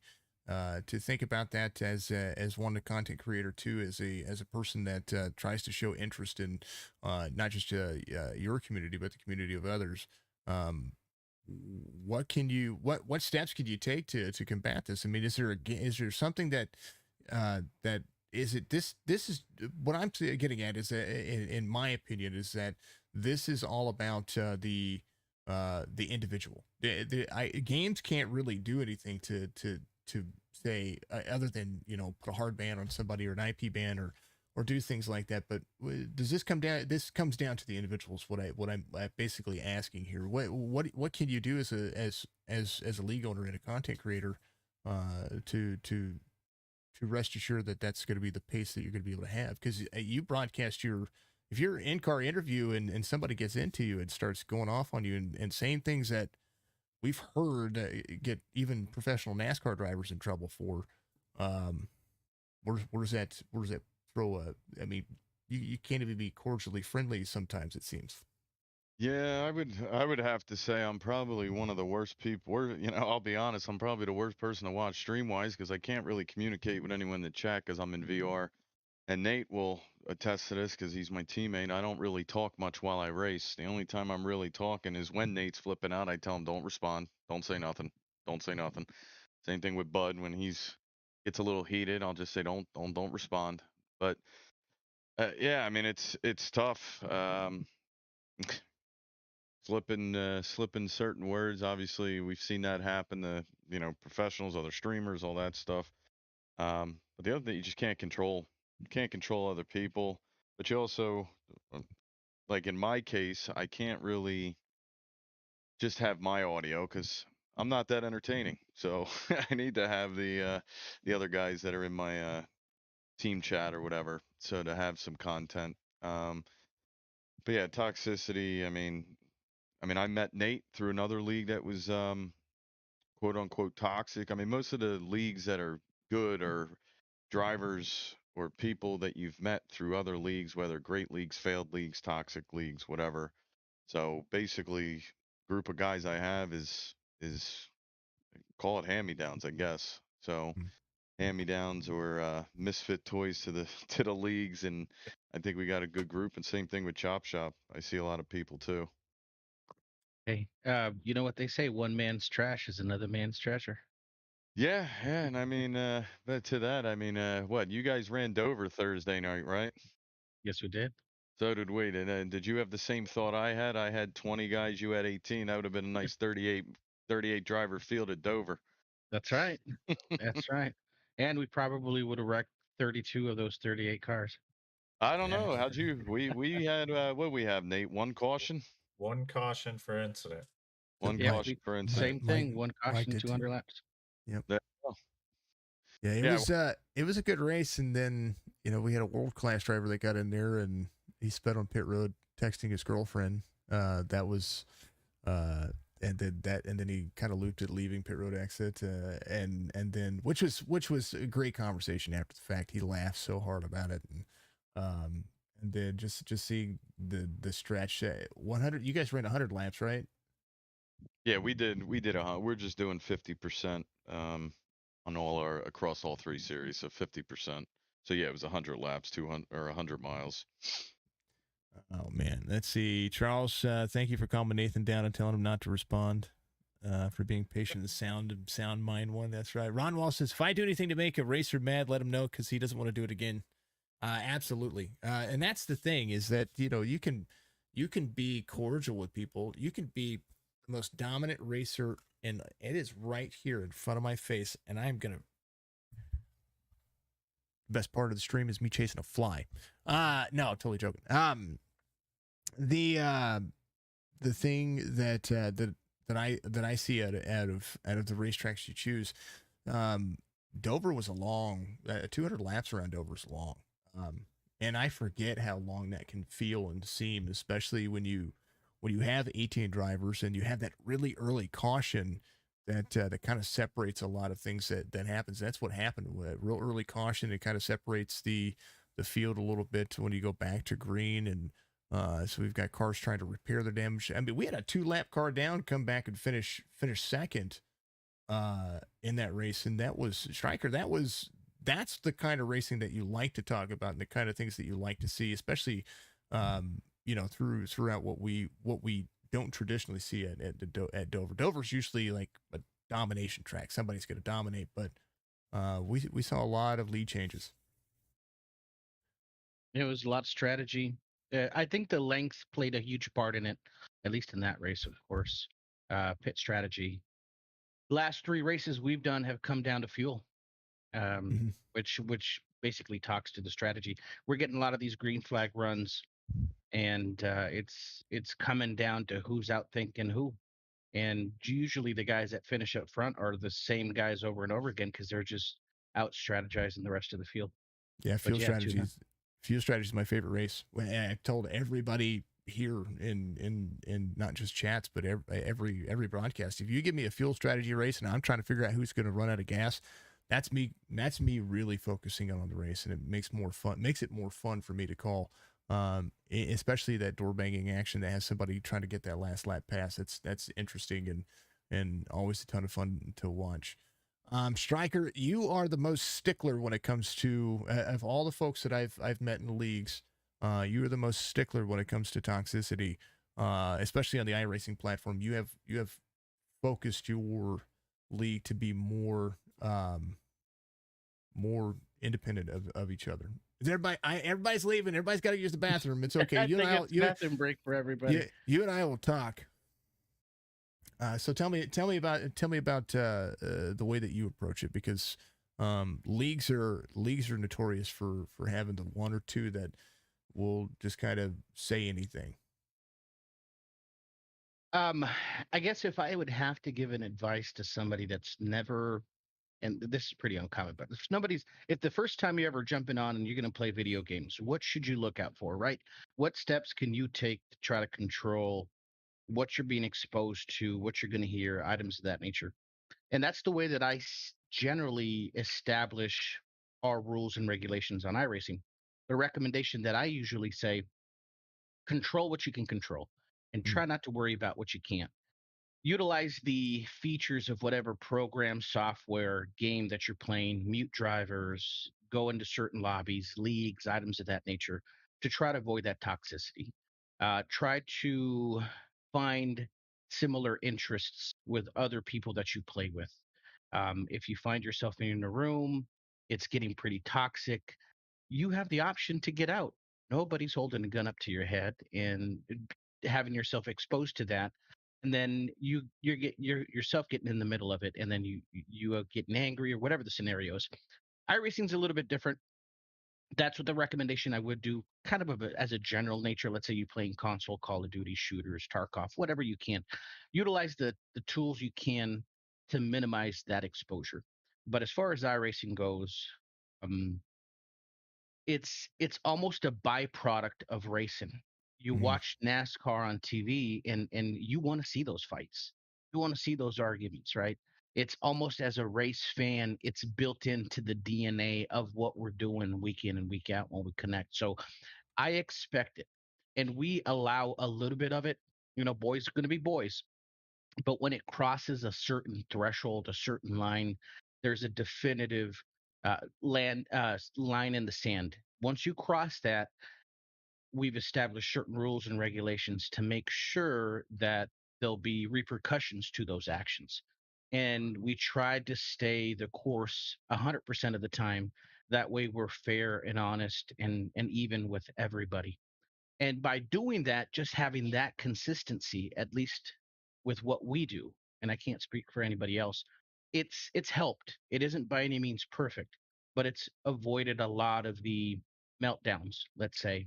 We get it from time to time, but we act accordingly, and we try to avoid it. And the people that I put in charge around us as our admin group understands what we expect out of them, and they execute it perfectly and flawlessly. And it works out. You can only control what you can control.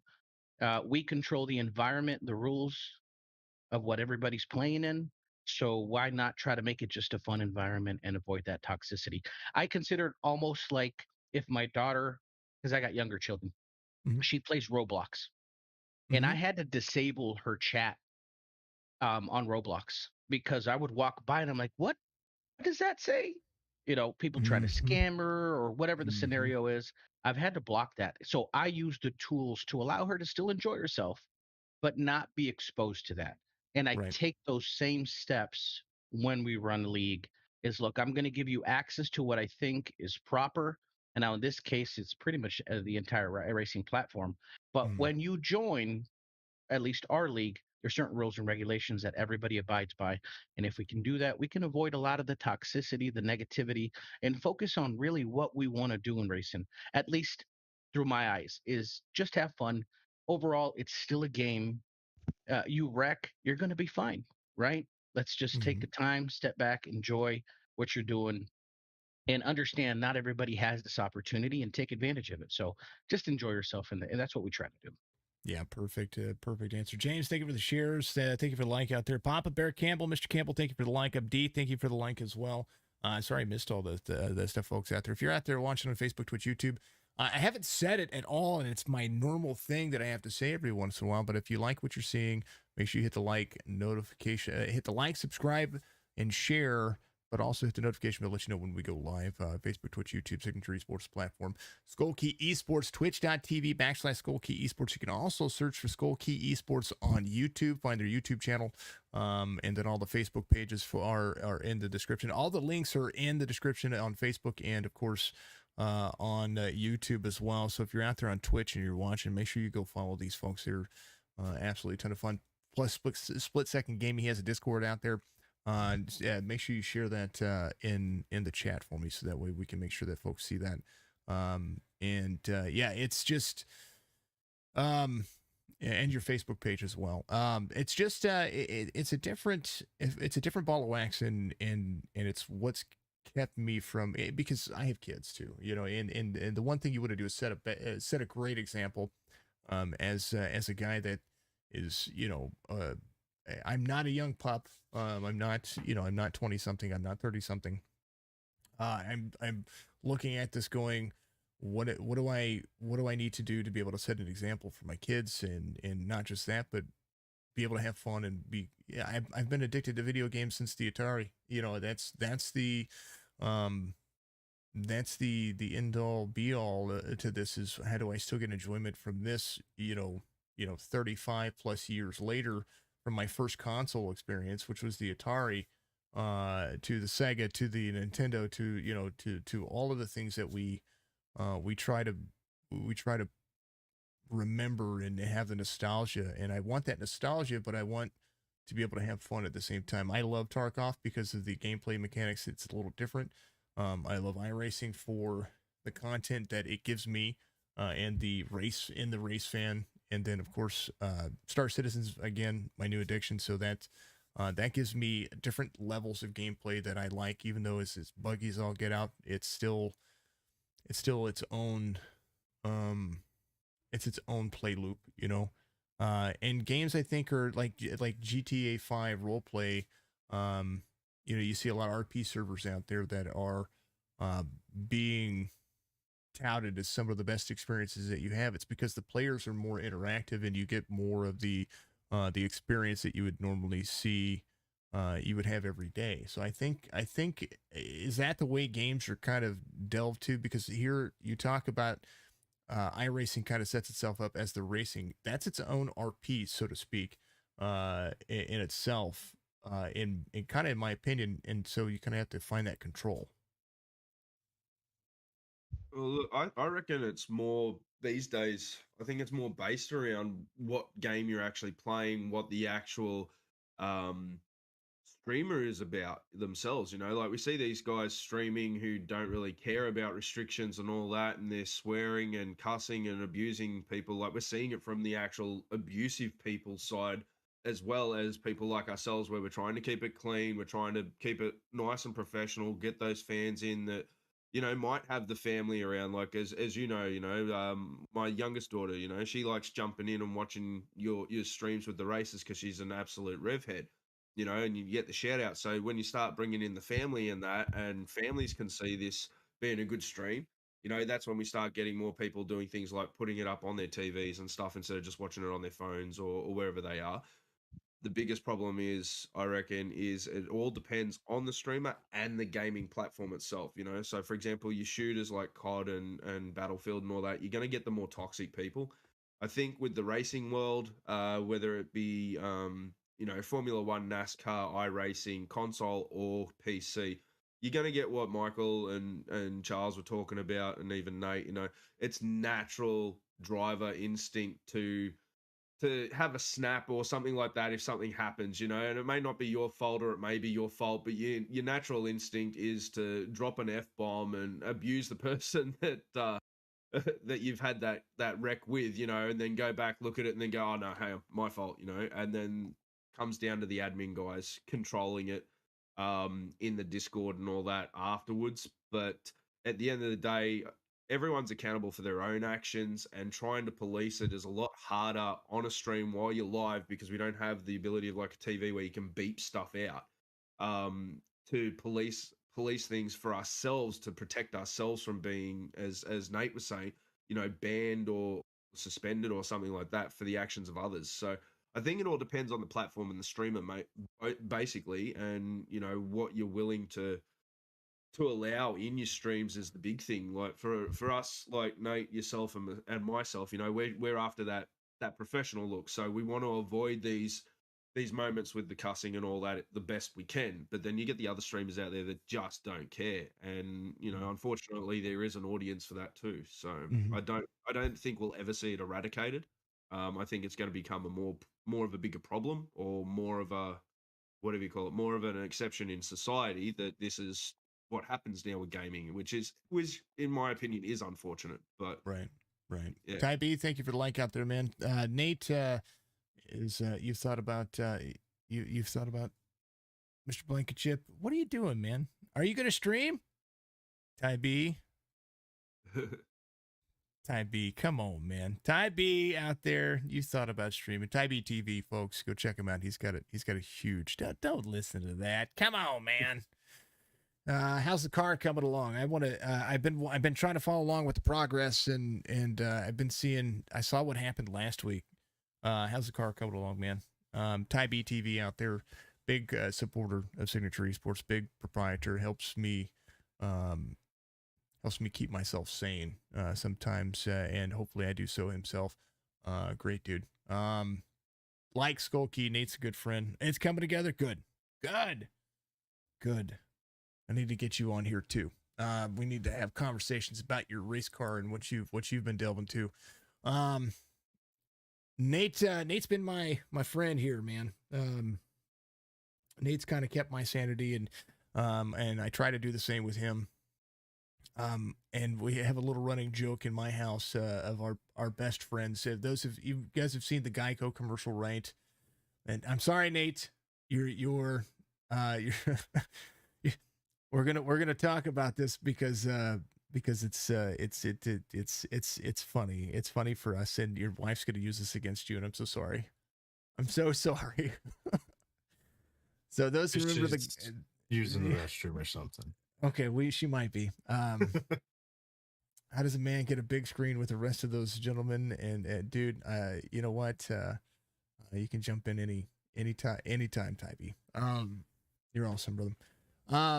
Nate has become like the person that I depend on as my outlet, You know what I mean? Because we have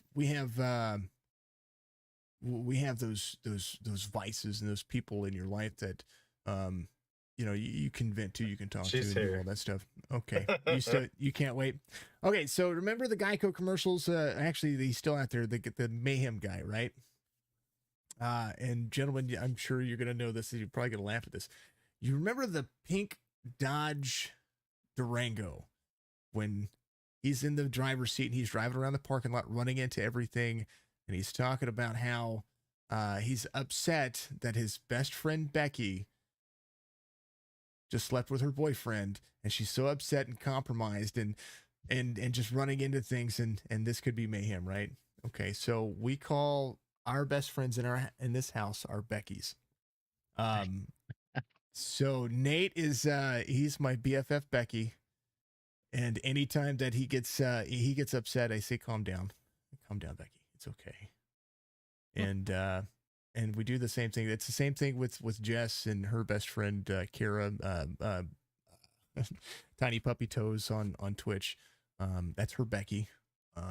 My son's Becky is big redhead who's like 6'9", and we call him Becky because it's just the way it is. So Nate is my BFF Becky, and that is what we have ran in the household, and I am his BFF Becky, and it's okay. That's just the way we call it, and it's funny, and it's kind of an inside joke, and now you guys are gonna know it, and it's gonna be there. But that all stems from the Captain Mayhem.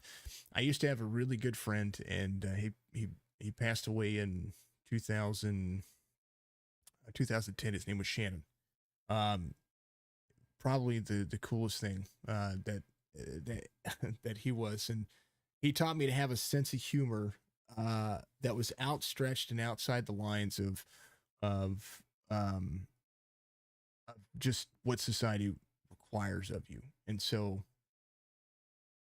the guy in the center said, "No, he's looking at the stream. He's not frozen. I promise. He's looking at the stream. He's doing his thing." Michael, show some life. Yeah, yeah. Smile and laugh. But you know, and that's the thing. You got to be able to laugh and be able to enjoy yourself. And I think that's part of the toxicity of gaming that I don't see. I see people getting wrapped up too much in emotion when it comes to. I tell people all the time that iRacing, yes, it's competitive and it's racing, and I try to call the races as close to as professional as you can get, but ultimately it's a damn video game. You're gonna step away from your computer tomorrow or at the end of the race, and what has changed? You know what I mean? Nothing has changed. Nothing in life is going to be any different other than the fact that you got into a race and now you probably feel like either you feel really good about being able to get it off your chest, or you feel really bad because you said some things you probably shouldn't have. And then you have to turn around and you have to live with that. So why I tell people to full send life and to full send their attitudes and what they have going on. And that's my motto, full send, right? But that doesn't mean that you need to full send and insult people. You don't need to full send and be an arrogant fool, or you don't need to full send and take somebody down because you feel a certain way about a certain situation. And I think that is the ultimate experience out of all of this, and where toxicity can be limited if people take a little personal responsibility with themselves, a little accountability. And I think that is my ultimate thing. If I ever had to say anything to anybody out there that is trying to be toxic to somebody, get over yourself. You're the problem, not the person in front of you. If that person said something and is deserving of you chewing them out, why can't you be the bigger person and say, you know what, you can put your faith in a little bit more than being that person that says the wrong thing that's going to get one, either get you banned off your platform, or two, get something that get something that's one, it can tear you down. I've seen so many mental health issues over over not just this platform, but over gaming, that you see people struggle. Not just, you know, how many views do I get? How many people do I have following me? How do I have this? It does not matter. Ultimately, you should be streaming and you should be gaming. You should be having fun for yourself instead of focusing on what other people are saying about you or saying with you. You know, there's no goal other than your personal goals. You can have a $1 million dream on a 9-to-5 attitude. You can't have all of these things and all these goals set out for life if you're constantly thinking, what is that person thinking? What is that person doing? Are they going to impact me? Are they going to change my direction? Because realistically, there is no direction that you can't set yourself. So let it go. Stop being toxic. Stop being toxic, people. Jeez, oh Pete, I'm out of coffee. We haven't even talked about Sea of Thieves, which we have to do right now. The value is not determined by the number of followers you have. Absolutely. Type E has a big following. I have a big following. Nate's following is growing, and I love to see it. You know what I love to see about followers is that if I can, we did it to, when was that? Nate, was like 2 or 3 weeks ago. We followed a streamer in, and we brought in like, I don't know, 100, 150 viewers over on Twitch. He made $1,000 that day. Do you know that made me more happy than the race I broadcasted before that? Even though it was a great race, it was a great race. We went and rated a Twitch, and first time I had rated somebody in Twitch in a while. We took 100 and 150 people over. It was one of my bigger Twitch streams, which is nice because you don't get that very often on Twitch. It's hit or miss on Twitch when it comes to iRacing and the platform of iRacing. We took, and he made almost $1,000, and he made almost $1,000 in like an hour of us sitting there and having fun. And then we just sat back and watched him. He was playing, what was he playing? Diablo? The original Diablo? I think you said Diablo. You know how cool that is? That is the most, and Tyler Type E out there, he's saying exactly that. Genuine is what you need to be. You can have a little little cuss in your in your stream if you want to have it. But you need to be genuine about it. You don't need to be, you can say, "Well, damn, you got into me." You don't need to say, "Well, damn, beep beep beep beep beep beep beep beep." He's a beep beep beep beep beep beep beep beep beep beep, and then he's a beep beep beep beep beep beep beep beep beep beep beep beep. By the way, good race. How many times have you heard that? Like, why? Why? Sorry. All right, I'm getting on a tangent. Let's go over to let's not get on a tangent. Sea of Thieves. Just like Sea of Thieves. So I've been trying to really keep up on it. I do play Sea of Thieves, but I only play it casually. I play it whenever they want me to get in there and do it. Season 7's coming out for Sea of Thieves. For those who are interested in it, Jess is Ballistic Gaming. She'll get out there and she will play with you. And she is absolutely awesome. She is a big supporter of this game, and gets in basically what the test universe is, and she gets in that. She's has a ton of fun. She gets out there with Lazy Buzzard and all the folks on Twitch. So if you see Lazy Buzzard in my Discord, that is for Jess and for her reminders and what she does. She has all the notifications to go live on pretty much every streamer that has to deal with Sea of Thieves. So she really likes it, and so I want to focus on it and give a little update on there. They had to push back the update for Sea of Thieves for another week. It's going to be in the first week of August 4th. And they have if you haven't checked out the updates, they have new trailers out there for this. They are very much working on this. You're going to be able to the formal captain of your own ship. And there is a lot of complex systems that they're trying to also implement. So you get a lot of RP with this game as well, but more so that there's more ship development that is going to be more focused on in this upcoming patch. Absolutely thrilled to see this because they're going to be they're super excited about captaincy, and they hope everybody is too. But they have also an update that's going to happen 2 weeks after that. It's called the new adventure is called A Hunter's Cry, and that adventure has been kept under wraps. This is one of the first times that I've seen that they have not talked about the new update or the new storyline that's going to come out. So please get out there and check it out. Sea of Thieves, you can get it on the Xbox Game Pass. You can get it on your PC on the Xbox Game Pass section as well. I believe they still have it on Steam and Epic Games, but by all means, get out there, check it out. It's going to be a ton of fun to see. So Jess loves Sea of Thieves. I do too. Escape from Tarkov just had an update today. Of course, the patch notes are always lengthy in what they do. Did you notice any different today than you did yesterday when it comes to these updates? Because I'm noticing extreme long lag times, Nate, freezes. That's the only thing I noticed was that everything just is taking forever. Yeah, I played a few games today. I noticed it mostly in reserve underneath when raiders are there and there's some lag. Other than that, I pretty much just noticed in my few games I played that it was Friday Tarkov. Improved behavior of the rogue bosses. So folks are saying that you can farm the rogue bosses if you take it right. But pretty much the way that it's worked is that if you see them, you're one tapped. Yeah.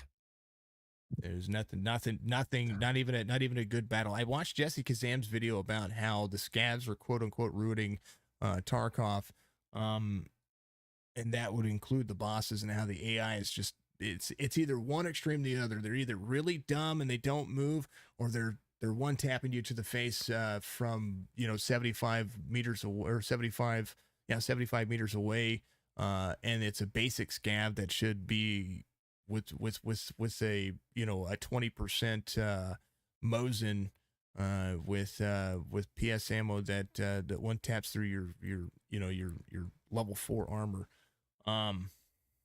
It's just insane to see that. Where's the settle there when it comes to Tarkov? There's no in between. They need an in between. I think they need an in between. But it is a great game. I'm not going to say. You can pre-order Tarkov by going to escapefortarkov.com. Of course, you do have to create your profile, and then you can get one of the additions. Some of the things that they did update. Have you tried the offline mode yet? The new practice mode with your buddies? No, I haven't. Yeah, you I've have to be just an been EOD. trying to level. Yeah, some EOD stuff. You know, I don't know. It's good. It's got great content. It has a lot of potential. It does so. Ty B says we all have great ideas, but no one to work with. But we'd all be able to help each other reach goals. And that's the thing. Be a community. Big thing about this community is to be a community and to be a content creator. You have to remember that there are other people out there that do what you do, and they do it better or they do it worse. It doesn't matter. If you can support everybody, then do so. You know what I mean? And it takes 5 minutes out of your day to drop into somebody's stream. I stream hop. I will do that. If I see a bunch of people go live, and right about now is when people are going to start going live, I'm going to get all the notifications on my phone that Twitch is going to go live. I'm going to go and I'm going to stream hop. I'm going to make sure they get their, get my time in with them and spend time there doing that. That is an ultimate factor here. If I see Goat Racing go live, I'm going to go over there. I'm going to go, there he is. All right. I'm going to give him a little bit of crap from sitting on his chair and having all those damn die casts around him, and make sure that he doesn't have any brain damage from all the metal. You have no magnets in there, right? Yeah, I wish. If I had a magnet, I'd be dead. It's like having a whole microwave. It's no, he's Charles is good people. We're gonna get Charles playing some of these games. RobertSpaceIndustries.com, Escape from Tarkov, folks. If you have not seen what we're doing with that, much love to you. But I'm going to start when the wipe happens, when 3:17.2 happens. This is going to be my daily streamer. I am going to put this in the mornings. I'm going to play this. I'm going to play this during the day because I'm enjoying this game and I want to follow the progress of this with everybody else. If you want to utilize it, I'll put it up on your stream. Whoop, don't look at all my information there. Why not? It's a referral program. There it is. I am a subscriber, but there is my code in the middle of your screen. I have recruited one new person now. Thank you to Holland. I have other people that are interested. They're just waiting, and I'm okay with that. The game is going to wipe here, hopefully in the next couple of weeks, but what that means is that you're just going to restart your progress. So now's a great time to join, learn what's going on, get your practice in, because when the wipe happens, everybody's going to be in a level playing field. It's going to be a lot more fun. You can use my referral code, but there are lots of content creators out there that have referral codes too. So you don't have to use mine. I've actually referred people over to other folks, but it's star 7R5JWVCW is going to be the code. If you want it, please go do that. But I encourage you to get in there. The free fly week ends today.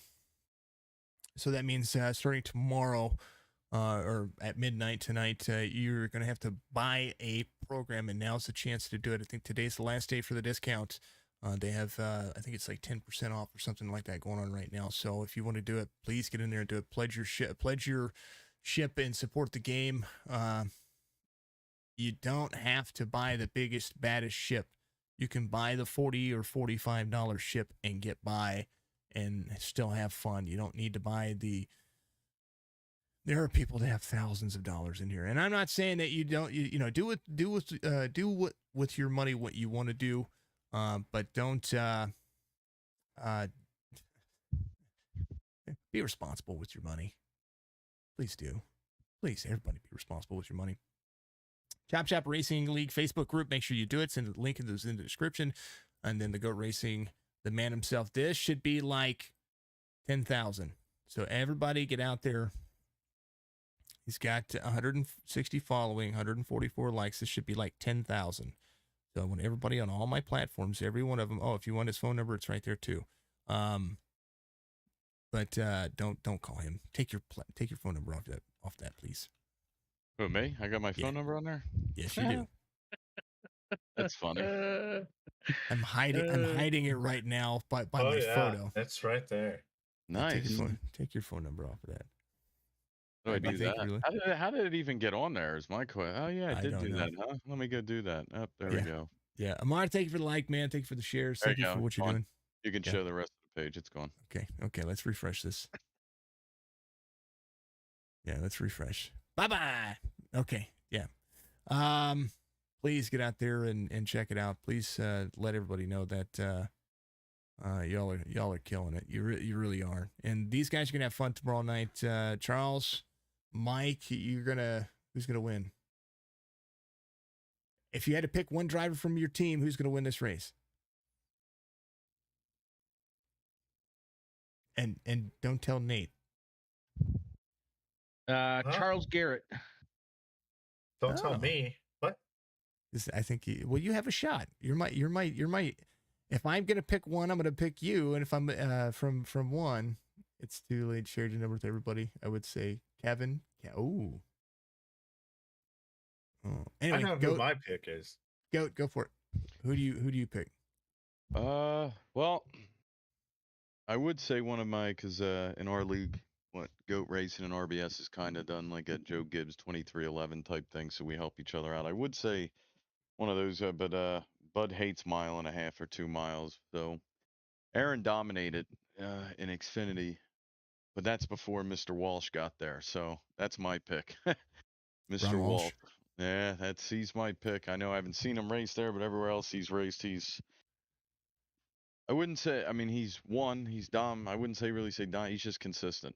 You know, you can gain a little bit on him, and then the next 3 laps he's pulling away from you. You know, so that's who I'm going with. But with it being Auto Club, being all over the place, it's really anyone's game. Now there's a mom and pop there. Down Look at in these Maryland. shirts. Look at these shirts. Great Good shirts. looking shirt. Speaking You of should know- shirts, Wonder if you can find the one. My dad has like this bromance with my dad's retired. One of the his coworkers. It's actually hysterical. He put the shirt on down on the beach. oh yeah, I did see that. Hold on, let's go back. Let's go this way. Hold on, let's go this. I did see this. It is. Hold on, we're gonna look at all photos. I did. You put it on this one, didn't you? You know what? I think my mom might have put it on her Yeah. page. So It's possible. Yeah. I did see it though. I saw it on the. oh, you on know what? the, It might be in the comments. Oh yeah, in That's I that think one it is. post. Yep. Let's. I think it's this one. No, this one. This one. No. Well, I'll find it. We'll have to share it over our Facebook page. Ron Walsh is good. We see that. The Goat League, we say Sean Burke, says Amar. I would say I'm a fan. Oh, speaking of which, sorry, Chop Shop Racing League now has T-shirts on the signature merch site. So what you need to do, as I close this down, you're gonna go to go here, go to Signature Esports Memorabilia, go to View Menu. You're gonna hit the iRacing League T-shirts, and right here is a whole bunch of drivers and leagues and. You got a Chop Shop. You got the full logo, which is the bigger one. It's a little more expensive. Or you have the pocket logo, which is over here for the Chop Shop. You can also have the Goat Racing League. They also have a ball cap. Your logo's a little complicated for a ball cap, so we'll have to figure that one out there, Chop Shop. But this is my business, so which I absolutely love doing this. Oh, hey. I just touched digital media something. So, folks, I'm going to put it in the chat. Make sure you go buy. You can buy a Skollkey T-shirt out there as well. Make sure you take care of each other when it comes to that. I want to make sure that everybody gets out there and buys this. What that does is it actually supports. Oh, also, if you need a photo shoot or if you want to book anything, let me know as well. You can book straight through the website. I do have. I am a photographer, a media and graphic designer, and of course, make commercials and all kinds of stuff. Voiceover work. If you want me to sound like Winnie the Pooh, I could try. There's lots of things that we could do to help you out there. That is my plug for my personal business. So much love to you.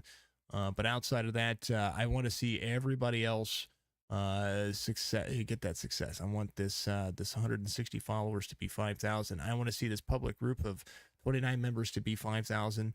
And I want to see you guys get out there and game and have fun. Nate, give me your thoughts on everything. And I know I kind of rambled and we let all these guys talk, and you and I didn't chit chat back and forth as much as we did last time. But thoughts on gaming today?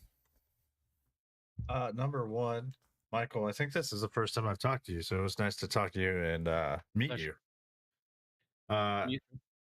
Big thing for tomorrow, I think it's just going to be fun. You're going to have a lot of competition. We're going to go at each other. We got to decide who's the best, right? But it's going to all be in fun. It's going to be a good competition.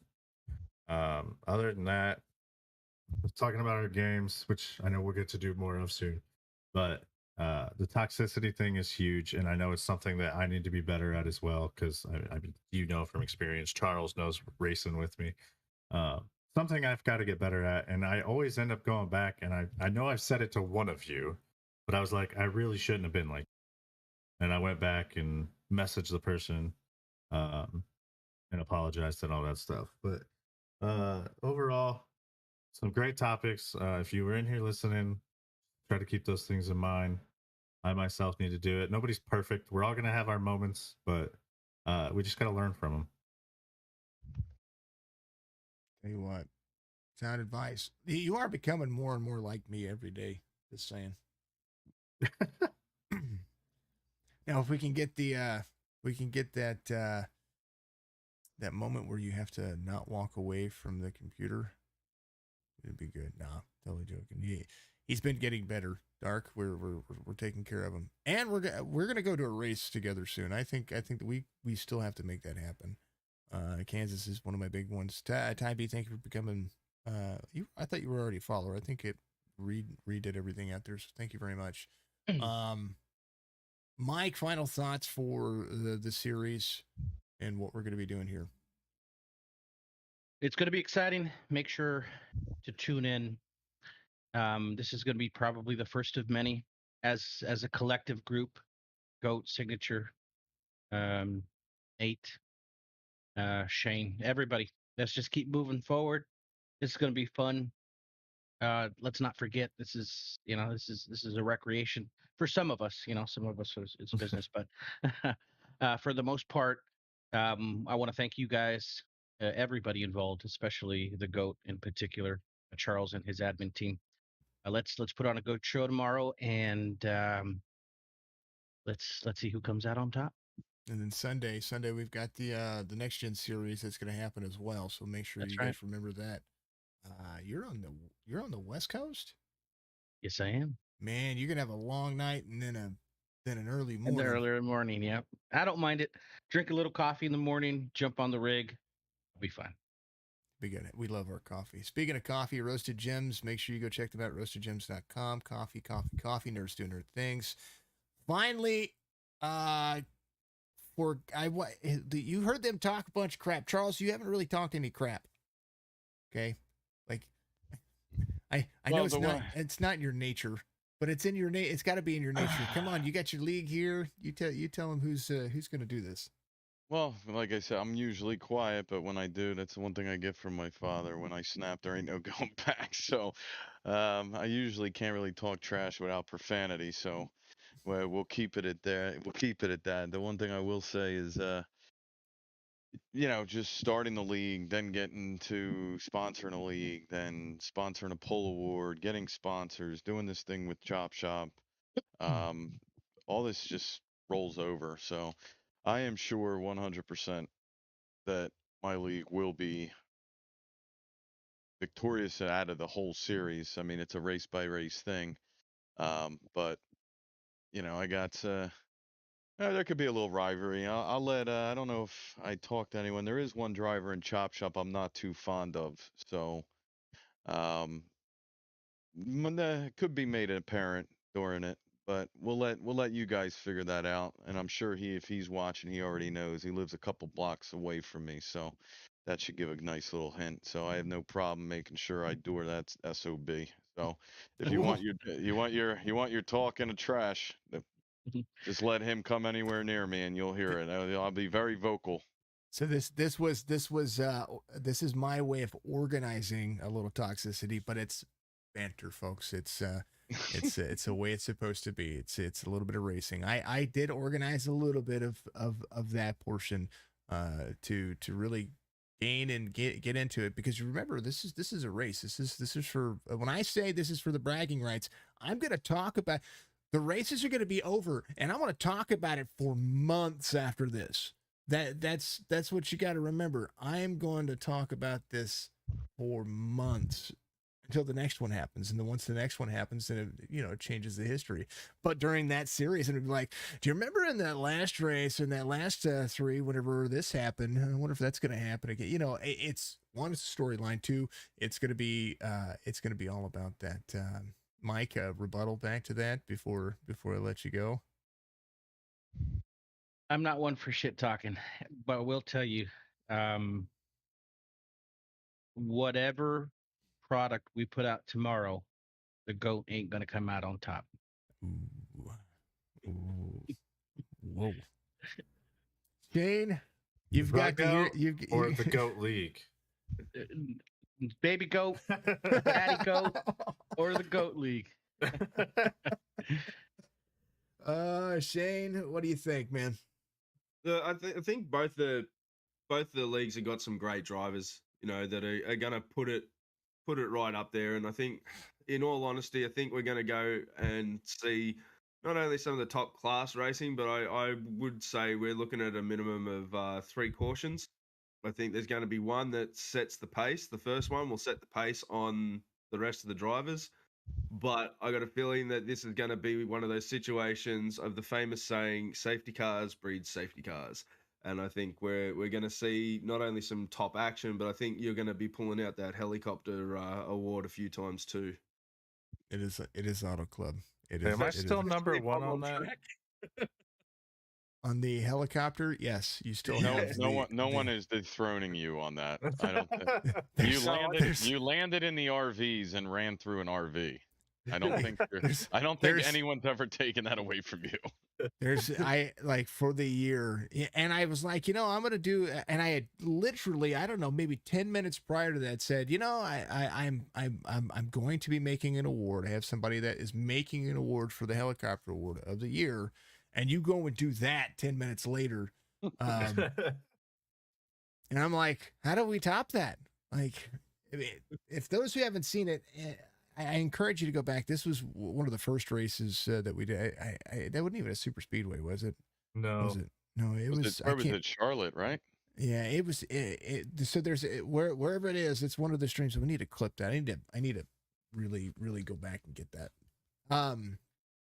But Nate gets. It wasn't even at your fault. I think somebody.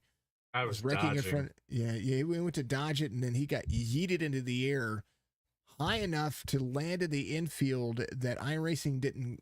He went over the boundary box of the iRacing, or what they would normally just throw you back to pit road. He went high enough that he went over that boundary box to land in the infield. And when he lands, you can see his, you can see the front of an RV in front of him. Lands right next to the RVs, which you never see. That's it's impossible to be where he was at, but he did. And I'm it was just the most. looking at the pictures, and it's hilarious. It's maybe you should rename the award after him. Make it the Skollkey award instead of the helicopter award. Oh man, the helicopter award came out only because I was creating a graphic for a helicopter, and then I did a race the next day, and somebody spun around like 17. I counted rotations like 17, 18 times, and I was like, man, that helicopter would work perfectly here. So I played it over the stream, and it did. It's stuck ever since. I've had it for a year and a half. The most insane thing for that, and probably one of the best content creators. I have people going, I didn't want to get the helicopter award. That's not what we came here to do, but it would look pretty cool. And yeah, it's worked out. And Nate has probably going to get a little helicopter on a little trophy that's going to fit on his stand. And There's a couple of the good pictures of it. I sent them to you. Oh, did you? Yeah. Oh, here, let's open them up. Yeah, I ended up getting the award on my first shop. Oh yes. I remember this. I need to go back and find the. Where was it at? Is that at Vegas or was it at Charlotte? I think it's at Vegas. I think it was at Vegas. I'm pretty sure. I think it was Xfinity. Why are you looking for that? It was next gen. Here, let's we're gonna put it up on screen for you folks. It's Vegas. Here, let's where's it at? Desktop view. There it is. Here it is, folks. So if you look right there, there's the number 5. Getting ready to land on this poor crowd of people. He went high enough over where's it at? Here it is. He was high enough over the grandstands and over the collision box that would normally DQ you back to pit road. And literally was flying at everybody, and then finally, I don't know how he hit it, or he hit something to tumble him and roll him. And when he did, he landed facing this RV that's right here. This one right here. His nose was facing that RV. It cracked me up so hard. I've never seen a wreck so spectacular and so funny that it was insane. It was insane to see. So, oh yes, there it is. Yes, let's open this one up. There it is. Look how high he is off of that. That is the banking getting ready to go into turn 3 where the straightaway is, and we're talking 18 degrees. Charles is in the picture too. That's perfect. Yeah, there's Charles right there. So that's it's getting ready to be 18 degrees of banking, and you got to think that most RVs by design and by default are roughly about 13 to 14 feet high. So you got 13 to 14 feet plus another RV and a half on top of them. That's insane. It's insane. So yeah. Hey, if you're gonna do it right. He did. Needless to say, that ended my race. Yeah, I wish I had the clipped as replay. Oh, I did. Oh yeah, yeah. No, he couldn't even move forward. If he moved forward, he was DQ'd. Funny I guess as hell. that's when you really want that quick fix, eh? Well, in that situation, I would have considered it, but man, I tell you what, that was a great time, a great race. Gentlemen, I know that the Goat Man is off his chair right there, and I appreciate you as always for joining us for this episode 2. Kind of went off a tangent, kind of. Really, it was a really heavy focus, of course, on iRacing, and I tell people all the time this is a focused, I would say focused. It's kind of one of those things where we can just get in a chat, get in a talk, and be able to have just our opinions heard. Because as commentators, we don't, or racers, or whatever you want to call it, you get my racing opinion on what's happening in the race, but you don't get my gaming opinion, which. When I decided that, say, because my business is Signature Media, Signature Photography Printing, that's my business. Signature is my brand. That's what I've always determined. So when I became Signature eSports as well, I wanted my brand to define the kind of style that I am. So you can do anything in this world and try to be as original as possible, but the most important thing that is your signature. Your signature is one of a kind. It's yours, right? It's just like your thumbprint. So I want to be different. I don't want to be everybody else. I don't want to do that. I know Skollkey has talked about in the last podcast what his name means as well. But folks, I will say that this is a chance to kind of air out and say, hey, this is my life. This is what I do. This is what I like to do for fun and enjoy it. And we're going to continue to do more and more podcasts that way. Try to be, we need to do reaction videos. And so next week we're going to do reaction videos. So that'll be, we're going to take that, we're going to need somebody to screen them. So that is going to be something that because we're going to take the recommendations live, but we're going to have somebody screen them. So, I think that's the only way to get around toxicity in your chat too, is having a good moderator, by the way, and delaying your chat. Something you can do. Not always something you want to do, but yeah, we need to do some iRacing clip reviews. How about we do a gaming review?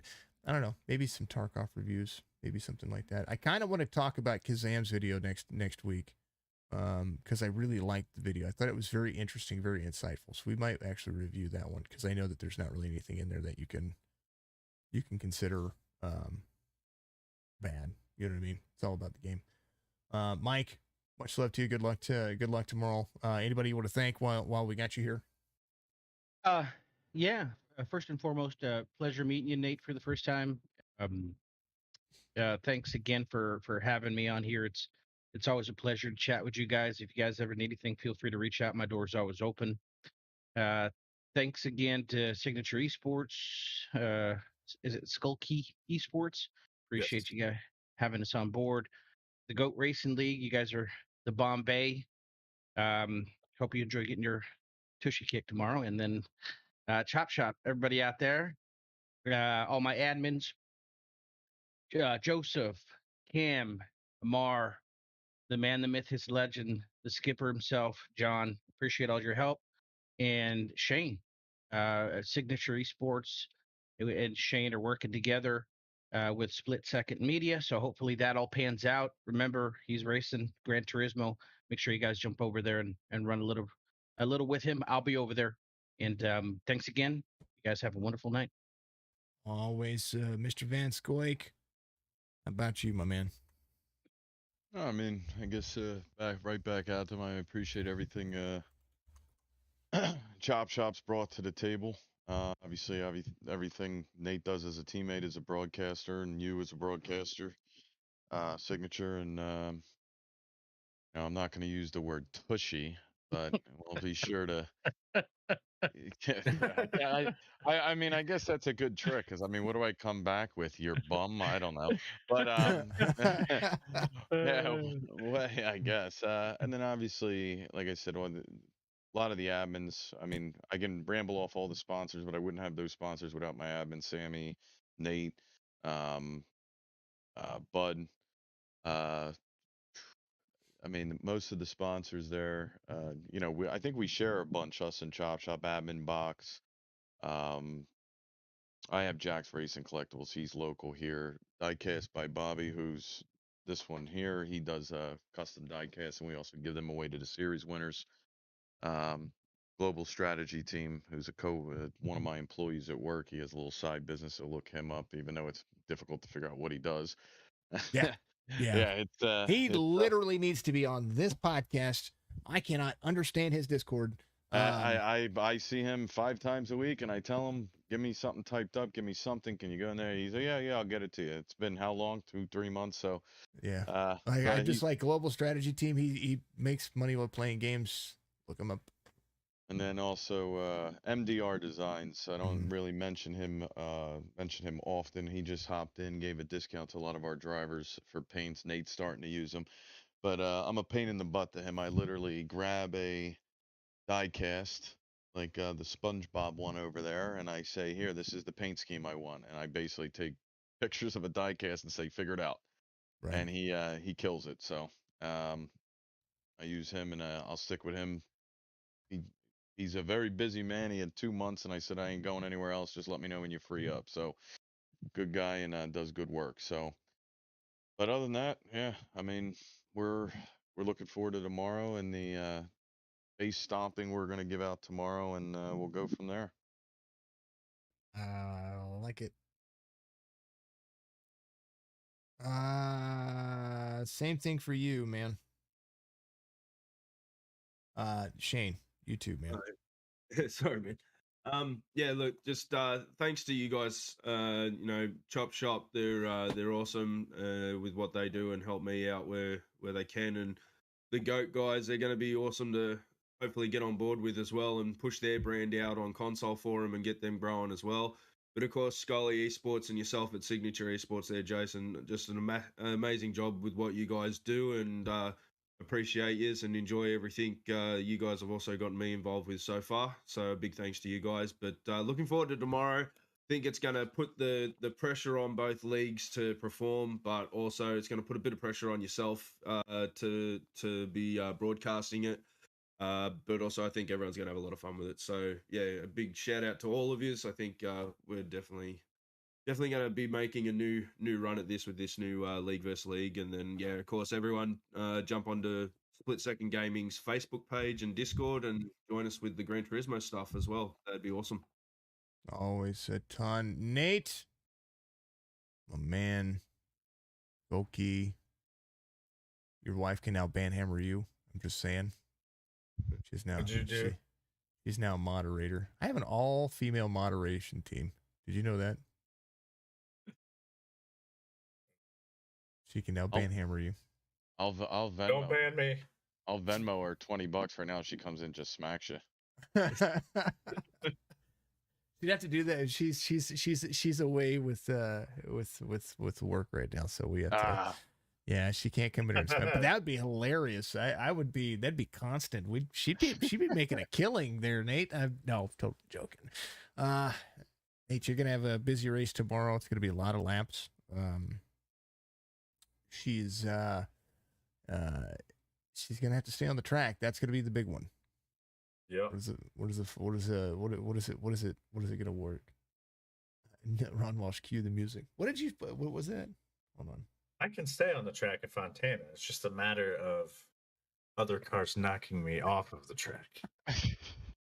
I'll do my best to stay away from you, but if I see the 5, I might accidentally get inside. Let's see. I'm gonna train like Rocky for tomorrow. Ron Walsh, cue the music. Virtual smack from deployment. That's right. There it is. She got a. That's what I mean by that. I like. For those who don't know, Nate runs her unit crest on his vehicles, and that was one of those courtesy of me for making sure that we could do that. That was an honor to make that paint scheme so much love. But Nate, final thoughts for today's one. I know that we were kind of again all over the place, but that's kind of what this is supposed to be, so we don't have to be so structured, but we can be a little structured, that kind of thing. Final thoughts for today, man. Can't be too structured. Got to be able to bounce around a little bit. Have fun. Final thoughts. Kind of what I said before, the big thing with the toxicity. Something I'm still learning. Like you said before, we've been trying to help each other with it. Honestly, there's just no reason for it. Like, get mad. Like, that's going to happen. We're all human. Like I said before, we're not perfect. Things are going to happen. We're going to get mad. We might say something, but then you might regret it. So it's something that I'm trying to remember, because I do get heated very quickly, have a short fuse a lot, probably say some things I shouldn't, and then have to apologize. So it can save a lot of time if you just keep your cool, be nice to each other. Things are going to happen. We're going to wreck. Somebody's probably going to wreck somebody tomorrow. We're just going to be an argument. But in the end, I mean, what are we losing from wrecking besides some points, right? So, like Michael said earlier, just be happy that you have the chance to do what we're doing right now. You get to wake up every morning, number one. We get to drink the coffee that we're drinking, or the energy drinks we're drinking. Spend time with people we want to spend time with. So big things that I'm trying to learn and get better at. So one big takeaway from this. And Dark Phoenix says the right thing. There are things that can't be unsaid, or things can't be unsaid. So, you got to remember that's exactly what you're saying. You got a good one out there, man. She's got a head there. Nate, a bad temper? What? Never. That's right. Never. If anyone wants to hear his bad tempers live, just watch my stream tomorrow. Yeah. Do you stream every race? No, I moved, so I packed some of the stuff up. I didn't think. Just warn me when you're streaming. Oh, I did. Yeah. I hopped in, or I hopped in with Bud and Reynolds yesterday, and Bud was already 150 miles per hour, and then I was just like I couldn't get it worded. I hopped in them mid conversation. I'm like, yo, I'm streaming. He goes, oh man, what the Canadian, what the heck? And I'm like, my bad. I said, you want me to hop out or you want me to turn it off? And so, but other than that, it's that's awesome. It's fine. Yeah, I just hooked everything back up finally. It took almost a month to get my room, and I'm still not done. But did that fix your audio? Yeah, I had sweet. my kid. If you watch the beginning of the stream, my kid's sitting there, and anytime he's in here when I'm streaming, he gets in front of the the webcam and does something goofy like an 11-year-old, like I would do at any age. Mm-hmm. But he had to do something. But yeah. Sweet. Folks, if you want OBS advice, I have tutorials out there on the YouTube page. If you want sound advice, we're going to be doing that one soon. I think I'm going to work on that with you, Nate. I think we're gonna redo all of the plugins for you, and I think we're going to do that so we can get you sound like and as close to what my mic settings are. And you and I have the same microphone. Yeah. Yeah, but you have the voice. So do you. What are you talking about? You have the voice too. Like sultry, soft, and yeah. That's, somebody's got to do. But I want to make sure that it's as clear as it can be. And we want less clickety clack on our stream. And I get it too every once in a while, folks. I sometimes just move things around and get it too close. But we want to make sure that we help people with that as well. We want to make sure that we do what we can. Shane, thank you for getting in the comments, man. I appreciate you. Appreciate all the comments out there, all the questions. We'll do it again next week. We're going to continue to do it for as long as we have Friday nights free. And then once the stream kind of dictates that I need to be broadcasting, which will be the Asphalt Outlaws Racing Series, once they start back up, then we'll find a different day to do this on. Or we'll start recording them, which I don't like doing. I like doing this live like I would a broadcast because it makes more sense. And then on top of that, we're able to communicate with our streams again and can communicate with the folks that are out here. So I look tired. It's because I am. My little miss is on her insomnia schedule right now. So, folks, I am exhausted, but I love doing this. Prayers to the families out there. Prayers to all the folks out there as well that are going through any struggles. If you are in the Midwest and over the next 11 days, you need to make sure that you are safe and you hydrate, especially here in Missouri. Here in the Lake of the Ozarks area. If you're out there anywhere, it's summertime, make sure you hydrate. Hit the merch store, hit the links, follow all these folks because they're all amazing. And if you don't, well, then you're not fun. Yeah, that's all I can say. That's me being toxic. There's things that I have said that I regret this much. But not to that one guy, the one guy that got in my chat and said some nasty things a couple of weeks ago. But hydrate, everybody, hydrate. I'm out of coffee, so I have to end the stream hydrate.